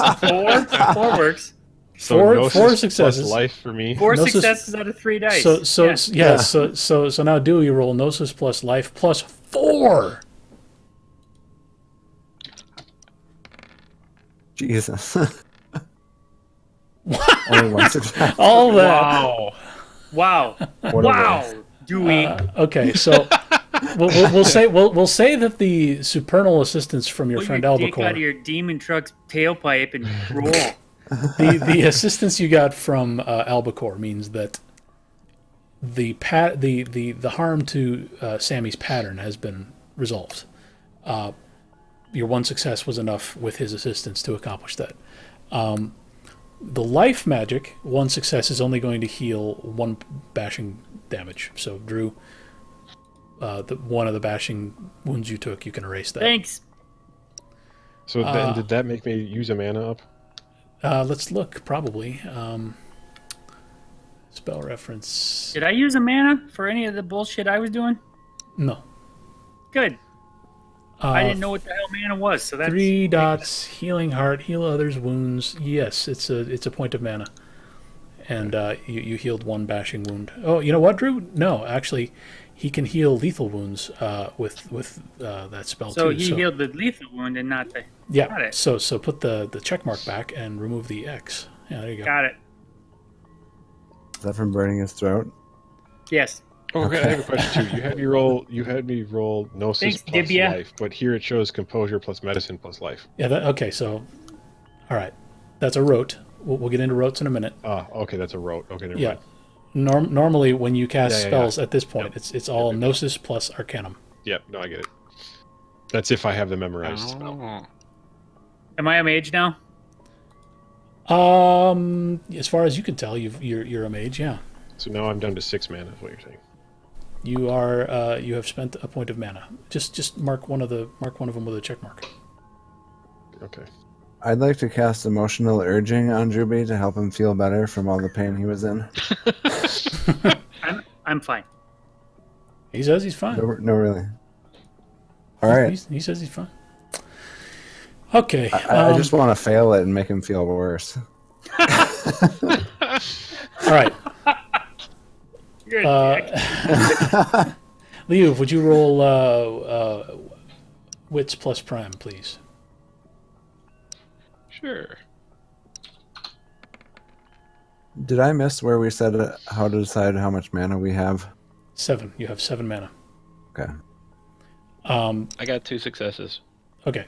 So you're just sort of passively scanning the area with your prime still, and while you're doing it and considering all your newfound senses, something under Fluke's vest seems to pulse, and it sends a visible shockwave through the air. Uh-oh. When it hits you, it's as if she has ceased to exist, at least according to your Prime Arcanum. Her brilliant nimbus has been obliterated, and you're reduced to your boring old mundane eyeballs. You can't see any of the magic around her anymore. Just around her? Yes. Huh.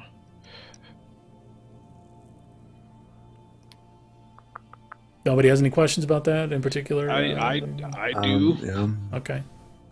I don't know what to What's do the about deal? it, though. Did you want to maybe ask Fluke, hey, what was that? What just happened? Yeah, let's do that. Oh, okay. She says, oh, well, she pulls the knife out from under her vest and says, this is... Oh, boy, I've got a lot to tell you guys. This is what's keeping me safe from Adustus. And it's why Kingmaker didn't know I was here with you. It's got powerful concealment magic on him. Well, what's going on with Kingmaker at this point? Still burning. He's still bleeding. He's just sitting there burning. Yeah, well, I mean, not that much time has actually passed. Right. A couple minutes, maybe. But he's he's starting to fidget. He's starting to whine a little bit. What was the thing you thought I was because I had a weird awakening? Yeah, okay, so Fluke examines you. Okay. She passes her hands over all the mages in the area and deciphers some things about each of you and tells you a few little tidbits about your arcana as she sees them. And this is where you're learning a lot of the information that I've been giving you is from Fluke. Yeah. And it's going to happen not over the course of these 2 minutes, but over the course of the next while. But an immediate concern is Sammy. She examines Sammy closely, and she raises an eyebrow and sort of gives a reluctant nod and says, seem okay to me. I think I know something about what you know something about. Time and fate. She that's what she does. She's time and fate. Mm-hmm. Among other things. Why did she tell us she was Prime? She has one dot in that. Well, at the moment I said that, you didn't know anything about magic, and I was trying to explain why I could track Adustus's nimbus, and it was easiest to just tell you about Prime magic. But we didn't know anything about magic. Why would you have to lie? Can you tell us the real thing? I'm telling you the real thing now. I know plenty of Prime magic. She again indicates her dagger. What more can I tell you? So is Adustus actually here, or did Kingmaker distract you and make you think he was here when he wasn't? She sighs and says, no, he's still somewhere up the mountain. Can't you see that? You look around, and you can't see anything. No, Well, we didn't look up the mountain. Well, I could see it before. I saw some crazy shit when I came back. Yeah, me too. Fluke, is that Nimbuses, or is that like fallout from some kind of magical apocalypse? Battle or apocalypse, or it's closer to the second thing. There's some residue flowing from somewhere up there. That's not Adustus, but I think it's what Adustus is here for. Oh. So what's going on with Kingmaker? Why is he burning? Fluke rolls her eyes. She seems to have little regard for Kingmaker. He's sobbing. He's clearly afraid of her. Fluke says, well, this is exactly what he was doing to you. I'm just turning the tables. But isn't he already a mage? Yes, he's a mage, but I'm a stronger mage. He's completely artless. But He learned everything on his own. There's no structure to his education, no subtlety to his practice. He's an organic backwoods hillbilly of a mage who, and as she says these things, some of her words are almost physically striking him. He's offended isn't the right word. He's dejected. He's horrified at having been confronted with someone so superior to him. And you, Drew, what? I assume you've all got your sensibilities up in your most powerful arcanum. Yeah. Oh, So yeah. like Drew is sensing. Let's look here. Fate. Drew is sensing fate. Timmy is sensing mind. Albacore is sensing prime. So either reading matrices or supernal vision. Yeah, so prime would be supernal vision. You tell me which one you've got up right now. Ability to decipher magic resonance or read matrices to another supernatural being. I don't know what that means. You probably have prime mage sight at the moment because you were seeing the orange shampoo and the light show over Sudbury and. Let's go with that. Okay. And Dewey life, I assume. Okay, so I would like Dewey and Timmy to roll Gnosis plus intelligence plus either mind or life. And you are examining Fluke.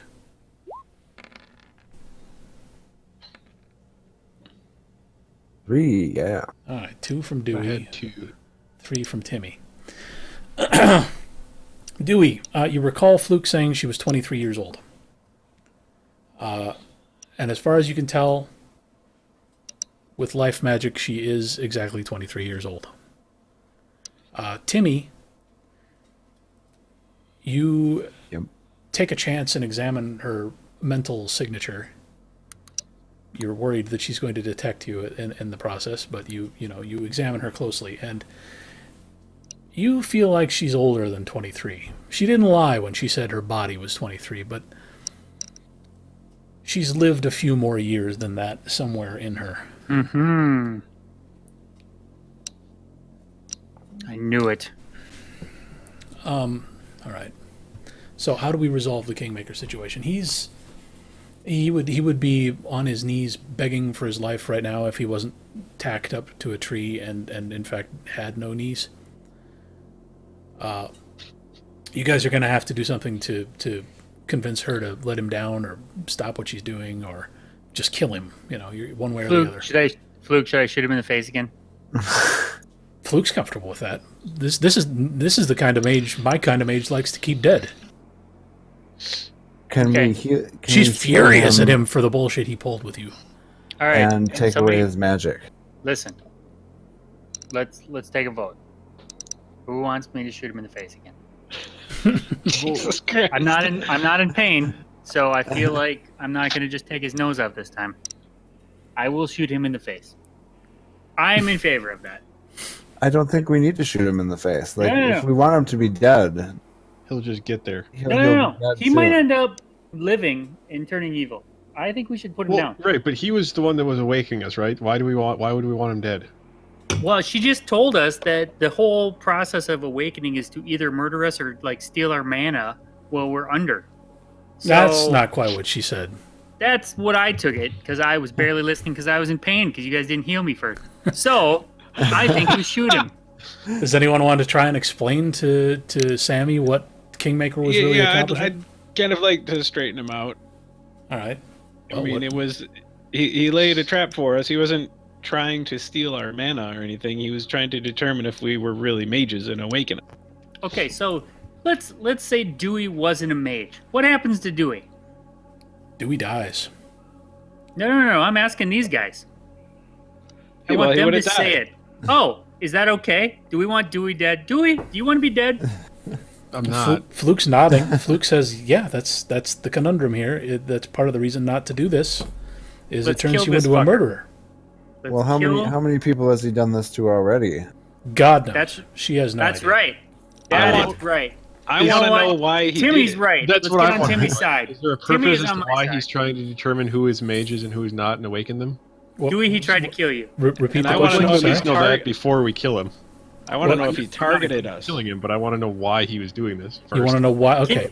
All right. Can he answer questions? Yes. Yeah, He's- I'd like to he's- know like what was his purpose in trying to figure out if people are, or us at least specifically, why we were mages or He's- if we were mages. He's sobbing, and he's in terrible pain. But he tries to focus on answering your question, and he says that, well, there's a veil of lies covering everything. You can't. Could you see any of this prior to now? All I've done is open your eyes. I'm trying to help everyone. I'm trying to bring all this to light and fill the world with mages. Where we've been cast down to this fallen pit. I'm trying to bring society back. What about all the people that have died? Well, good question. There are the unfortunate casualties of the war on ignorance. So you just want to enlighten everybody to the fact that there's magic? That's what he. No. I sensed something from you, and Fluke rolls her eyes and scoffs and spits. No. I sensed that you were potentials. I had a feeling, and she Fluke. scowls at him. Fluke, how hard was it for him to have established the trap at this specific spot? If you're asking whether he knew we were coming here,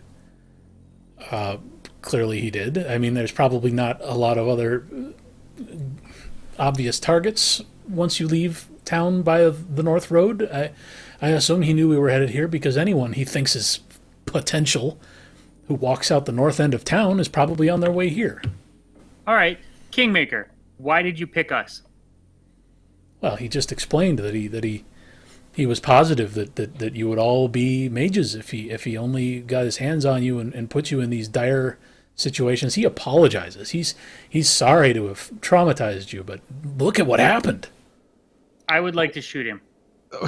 I think we should make him be our Familiar?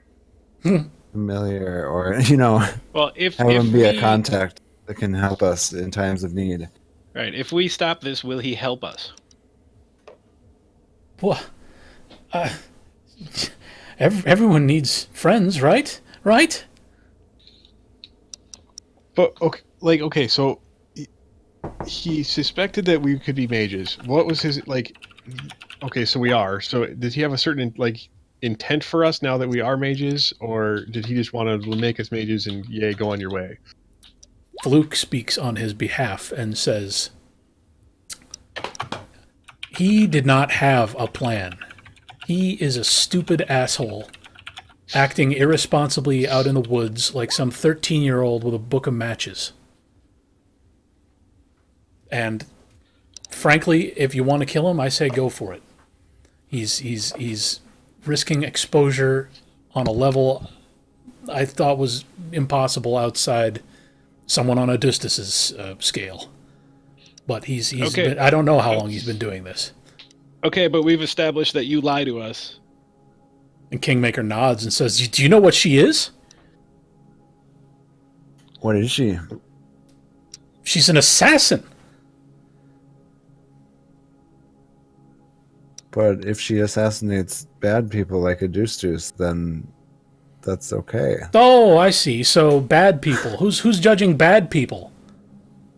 Oh, How come I can't choose who to awaken? How come I'm subject to her judgment and she's not subject Okay. to anyone's? how do you feel about Odysseus then? A who? What? Oh. Of course. All right. Am I a mage? All Am I right, a Fluke, mage at now? least put him out. Am I a mage or am I or am I one of those things that doesn't trust people with magic? Banishers. Banishers, that's it. Banishers are people who can't handle the awakening process. Their sanity is cracked right in half by the process of awakening. They're serial killers and psychopaths. So unless Sammy has something he wants to tell the group, chances are you are not a banisher. Very insistent about murdering this guy. That's true.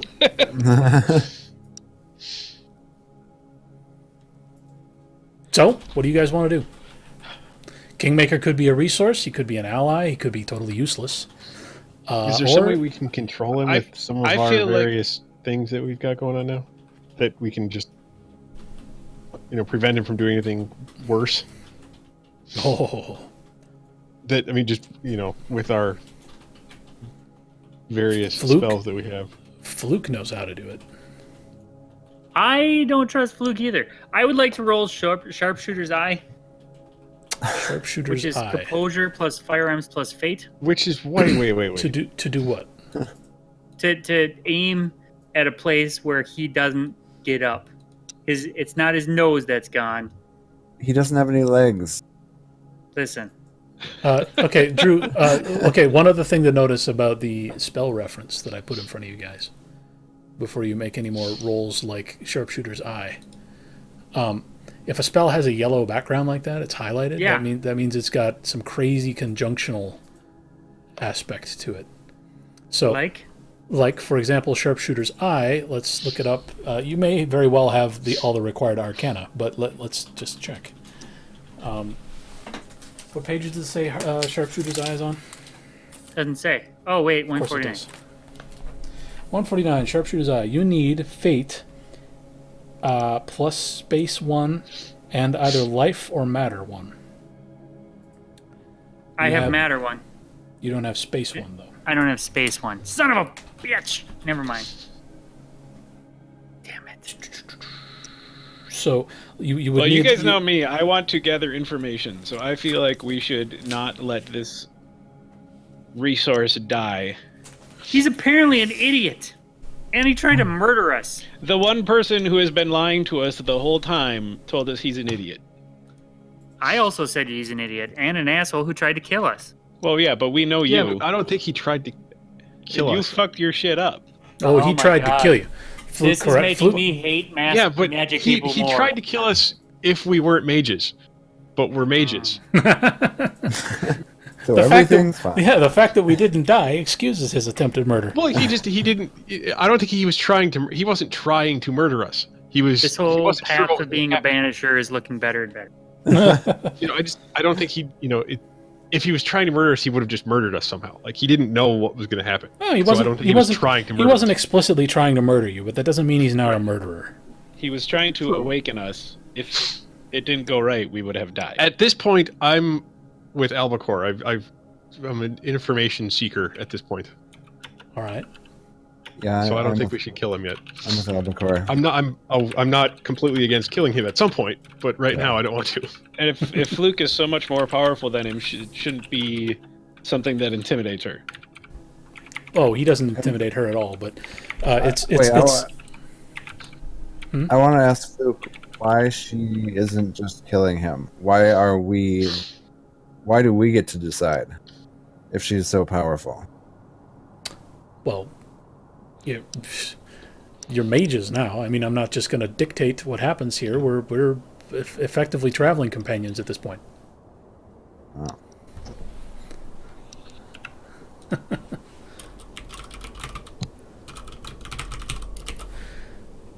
Let me look Your something keyboard's up. loud too. Yeah, it's pretty loud. Yeah.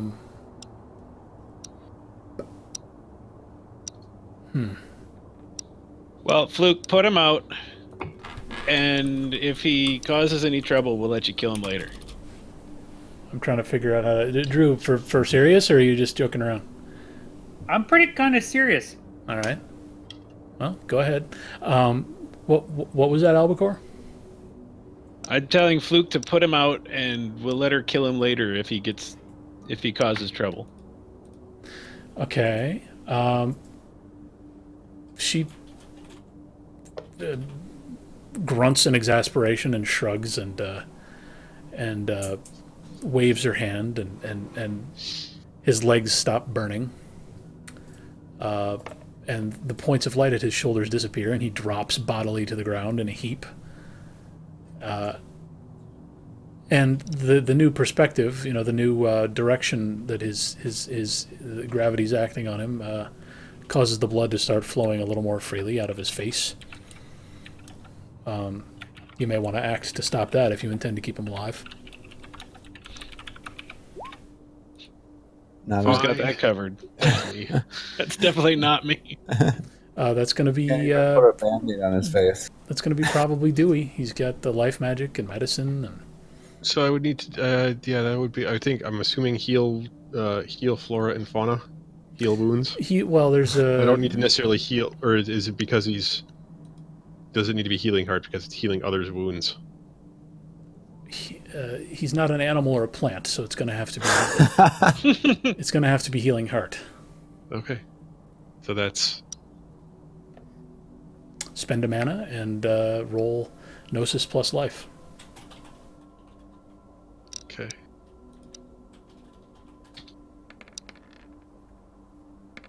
Oh! Holy shit! Oh! Oh my god! What? What? What? Oh, Everybody's okay. He's got his legs back. And Drew's Oh fine my too. god. So all this Spend 1 mana for this that. spell spend 1 mana and get 8 successes. Oh my god. All right, so that heals wounds. It will not regenerate lost limbs. But his face stops bleeding instantly and stitches itself together, and he's got a wicked scar. Like what's left of his nose kind of stitches like itself Voldemort. together, but no, he's got a nose, but it's not looking too good. More Tyrion-like. It's like book Tyrion, like someone shot his nose off and it healed without really being set back in the right spot first, basically. Wow. His legs, you're not supposed to be able to regenerate limbs with this spell, but not only do you stop the burning completely, but like an inch of his legs does actually grow back, and the stumps cap themselves off, and there's no trace of burning or bleeding or anything else. He will be just fine. He no longer has legs from the knee down, but he's doing great. Like if he had a cold, it's gone. I mean, that was. He's never been healthier. So you're gonna have to. You want to each give me Albacore, Timmy, and Dewey. Would you please roll Wits plus Composure?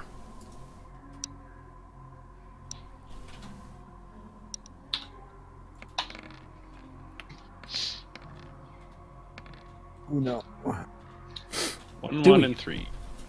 Dewey, Mm-hmm. you notice that Sammy is not here anymore. Fuck. Sammy has vanished. I healed him out of existence. You healed so hard that Sammy vanished. Okay. So just- you've stopped Kingmaker from dying. You apparently intend to bring him with you, or make him some legs somehow. I can jury rig some legs. Yeah, and go jury to the rig hardware store. legs. You want to take him back to the hardware store? Yeah, I can make him some legs out of something. Fluke's really not into that. Do you have She any? doesn't want to have legs. Well, do you have any tools or anything here that you could use? Or There's trees. yeah, there's trees. But how are you going to affix them to his legs? Duct tape. Well, how Yeah. much of his leg is there? Like, where is his leg missing? From more or less just below the kneecap down. Okay. You regrew his kneecaps. That's how good your roll was. Let's see. Well, I mean, I don't need him to have legs. I don't care if he has the ability to walk. It might be better for us if he does not have the ability to walk. Maybe we around. should just leave him here while we go deal with the Deuce. Yeah, you could do that. Well, okay, so Sammy's He's the only person fine. missing. Sammy is apparently missing. Yes. Fluke's here. Fluke's here. Fluke's still standing there. Yeah. Fluke wants to forge on up the mountain. I would like to sense consciousness if Drew is here but invisible somehow. Yeah, let's look at your spells.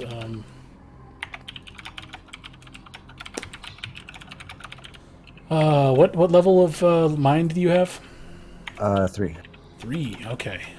This should be very easy then. Let's Well, we'll see how my roll is.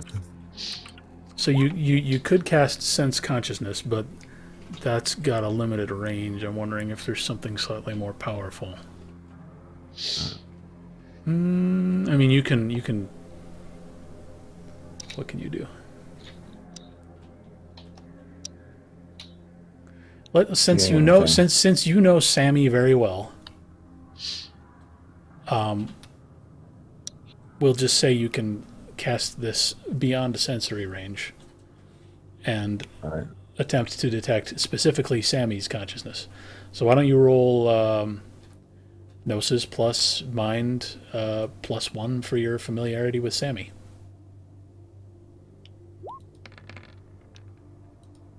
God damn it. 0 successes.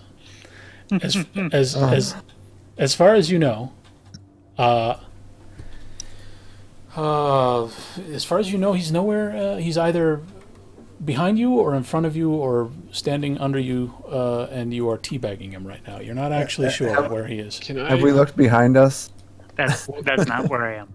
I'd like to do some kind of sensing of life, whatever. Too. I mean, I did. Yeah, request Drew. something. Drew. Yes, I see that. Drew, would you roll Gnosis plus Fate, please? Oh, that's different. Okay. 0 successes. You don't really get a sense for which way things are going to go. It might be a good idea. That's not what it's supposed to be. Know the outcome of some. Oh, It's random supposed small to be action. wits plus investigation. Again, that's rote dice pool. Oh, You're not casting sorry. it as a rote. You're casting an improvised spell, which is always Gnosis plus an Arcanum. I'm sorry. At some point, I will describe what the fuck a rote is, and you guys will stop asking that question. I'm sorry. So the grease wagon's not nearby, right? So it's No, not that's like he in Sault Ste. disappeared Marie. into the- Okay, so it's not like he disappeared into the whatever. He did not teleport to his sanctum. Okay. Sammy, where the hell did you go? Sammy's not around to answer your question. Okay. Sammy, Drew, why don't you give me wits plus composure? Do.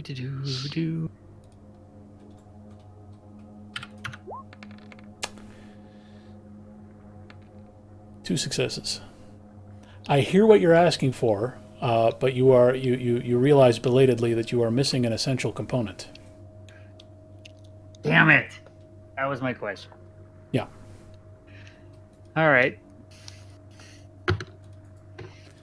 So that's it for Sammy's misadventure for the moment. Damn it. All right, Fluke, I know you're pissed at us, but is there anything you can do to help this guy walk? Oh, good question. Let me look. Let's see what her other arcana are. Norland, how much time have you got before you need to evaporate? Soon. 10 minutes. Wrong folder. Nope, that's the right folder. Where is the thing? There it is. Fluke has...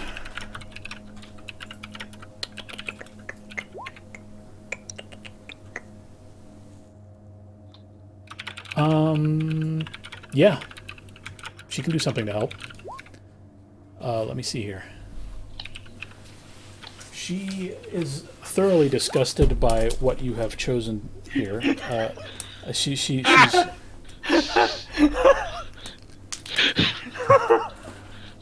What's going on? Way to fuck up the chat there, buddy. I don't convey my anger to the group. Oh, whoops. Well done conveying your anger to the group. Okay. I feel like the last bit of the previous message is relevant all of a sudden. So Sammy wanders back out of the woods and tells you he was just taking a crap. Uh, It was an angry poop. it's one of those pain craps. It's a pain crap. Yeah, it was all that fire. Loosened my bowels. So I did offer you some emotional urging. Fluke judges that the quickest way to get you fuckers moving is going to be to get Kingmaker moving, because you are a bunch of sentimental saps. And We're not sentimental. I still want to shoot him. she apparently needs you with her. Drew says, I still want to shoot Kingmaker. Listen, I want to use my persuasion to try and convince people to just put him down and call it a day. How about you use your... Did you take 2 dots in time? Yeah, Have you tried glimpsing the future yet? I did. It did not work for me. All right. Yeah, you got a 0. Would you like me to glimpse the future about Kingmaker? I feel like that's not a meaningless thing. Do it. Well, you're trying to sell us on something, but you're not telling us anything other than this guy all tried right. to awaken us and it you could know have what? killed us. I'd like to know the outcome of not shooting Kingmaker in the face. The outcome of not shooting Kingmaker in the face. Is it bad? Is it good? Am I happy? Am I sad? What spell are you casting for that? I'm casting the same one I did earlier, which was reading the outmost eddies. The outcome of small. So that's not random. First of all, That's well, no. So what it is it's shooting him or not shooting him is fairly random. It's binary. It's Boolean. There are 2 possible Yeah. outcomes. But so what I mean by that though is like flipping a coin. You flip a coin, and it can be either heads or tails. All right. Let's flip a coin. Wait, Heads. are you in fate or are you in time? Fate and Oh, time. I'm sorry. I'm in looking at Fate. fate. He's got dots in fate though. I'm saying time. Yeah. Leo wants you to cast something What the in fuck time. do you want to know? Glimpsing the future. He wants you Look to at study the glimpsing the outcome of future. a current action. That uses mana. Ain't nobody got time for that. It I use uses- mana to try to save your life, asshole. All right, fine. Let's decide if saving or killing Kingmaker is a good idea. How many dice do I get? That's a complicated future. It's not like it's going to be Jesus heads or tails. Well, ask me a specific question. If I Is Kingmaker out to have us dead or alive? okay, roll Gnosis plus fate. Oh, all right. Wouldn't it be time? No, he's using read the outmost eddies. I think. Anyway, 2 successes. No, I mean as far as fate is telling you, leaving him alive is not going to have any ill consequences in the near future. All right, fine. I'll stop trying to kill him for now. So, back to Fluke. She's convinced God, that the I only hate way to get everything. you fuckers moving up the trail is going to be to repair Kingmaker somehow. So, You know what? I will strap him to my back like Yoda on Luke. wow. That's very generous. But I was before you hoping do you'd that, give him like. a I'm tank. full of anger and rage. but before you do that, Let's let's let Fluke roll something. That's good, because I really didn't want to do that, because this fucker, I'm convinced, is trying to murder. I probably would have waited until you guys weren't looking and dropped him off a cliff. She's not going to spend a willpower, but she's still got like 11 dice. All right. Oh, Oh. She rolls her I'm eyes. guessing- did She pull rolls it her off? eyes and 1, 2, 3, 4, 5 successes. 5. Oh, it's exceptional. 5 successes. Sweet. an Okay. exceptional Nice. Um, she speaks He a few. regrets his She speaks a few words In Atlantean. in a language none of you but Albacore can discern. Ah! What'd you say, And- Albacore? That's for I'll tell you in a Albacore to second. know and you to find out. That's why I asked him.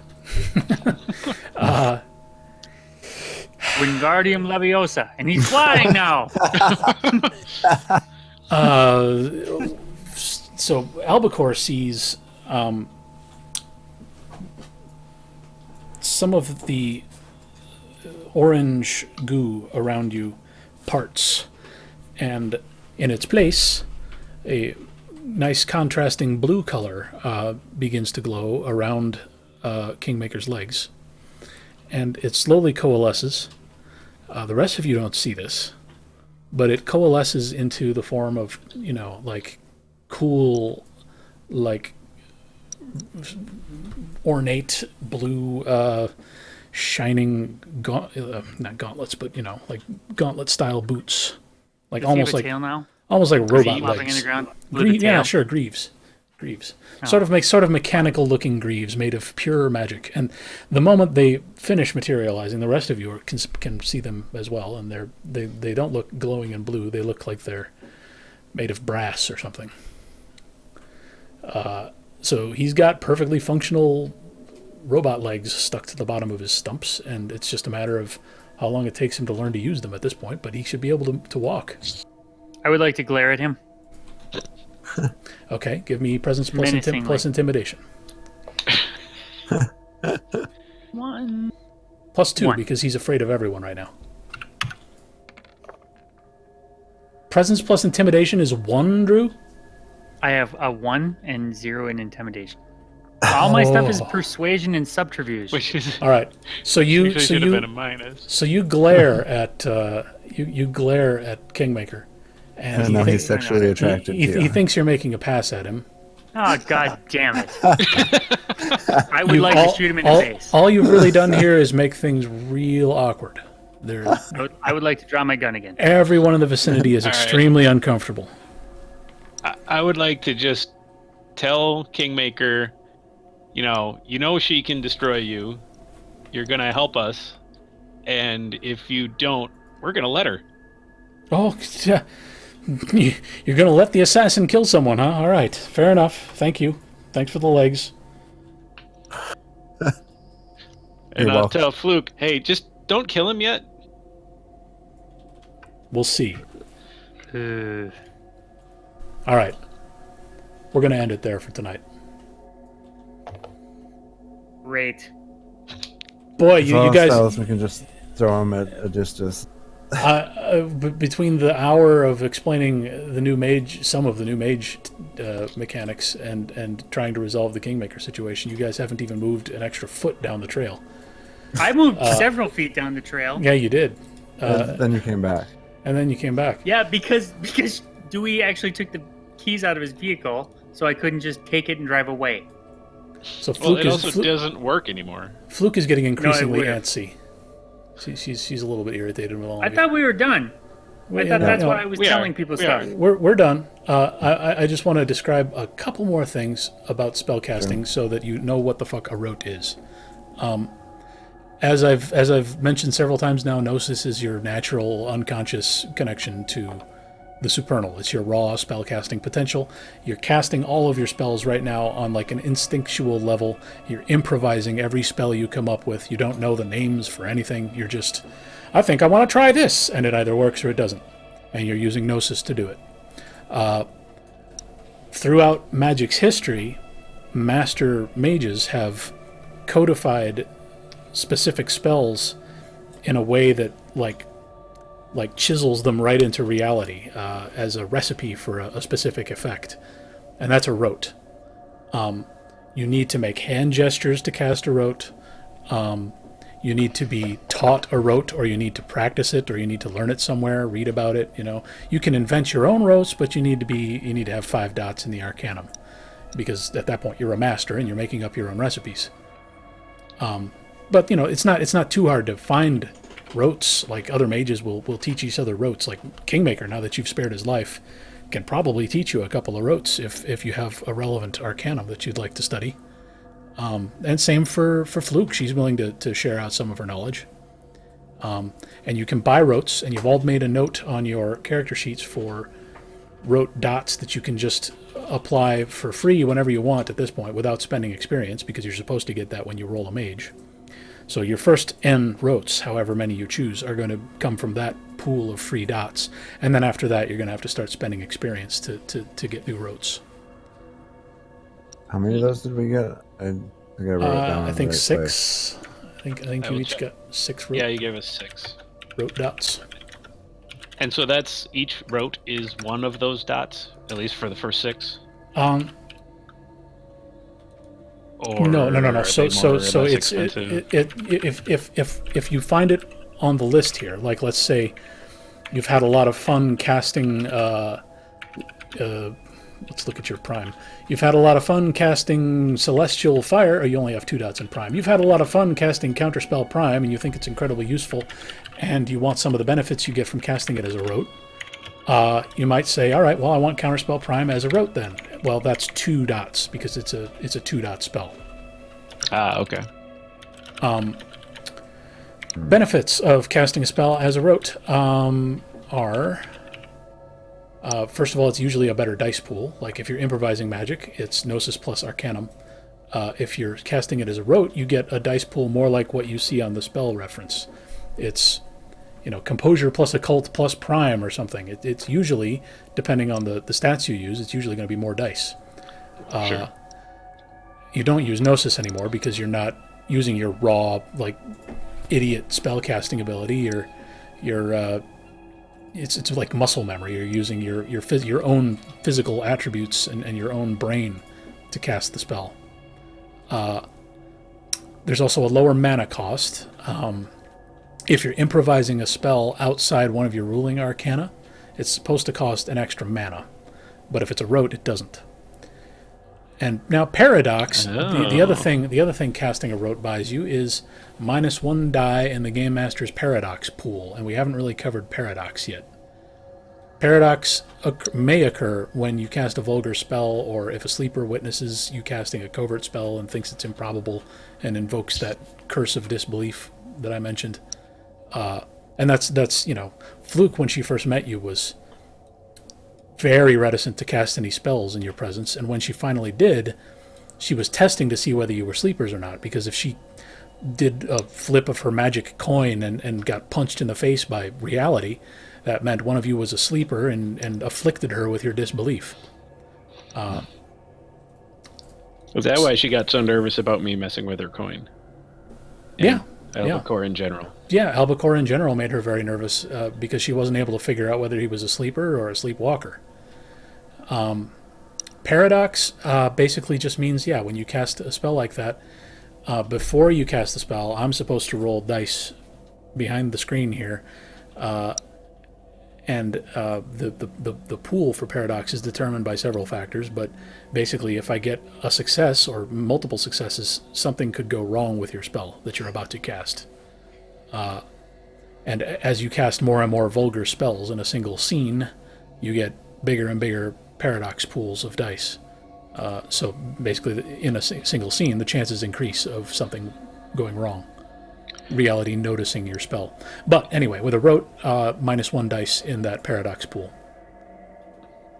And sorry, in Paradox, is that only when there are witnesses, or is that always? Vulgar spells are so gross and so grotesque in terms of their effects on reality that the world itself notices. Okay. So there's kind of an upper limit to the amount of vulgar magic we can use in any given scene. Yeah. Covert spells, i.e. the ones not marked with a red V on the spell reference, covert spells are a little easier to... If there's no sleepers around watching, then chances are nothing bad's going to happen. And I don't think any of you have cast a vulgar spell yet. Fluke has. Fluke just cast a very vulgar spell. But she was not impacted by Paradox. Anyway, I imagine that's the generating the robot legs for. Yeah, the robot legs were pretty vulgar. Yeah. Which spell was that? Let me find it. It was Phantasmal Weapon. Oh my! So they're not literally a weapon, but it's an object, and it has physical attributes. And I guess I could have used marionette just as easily. But either of them are vulgar. Anyway, that's enough for streaming for now. Good night, YouTube. Good night.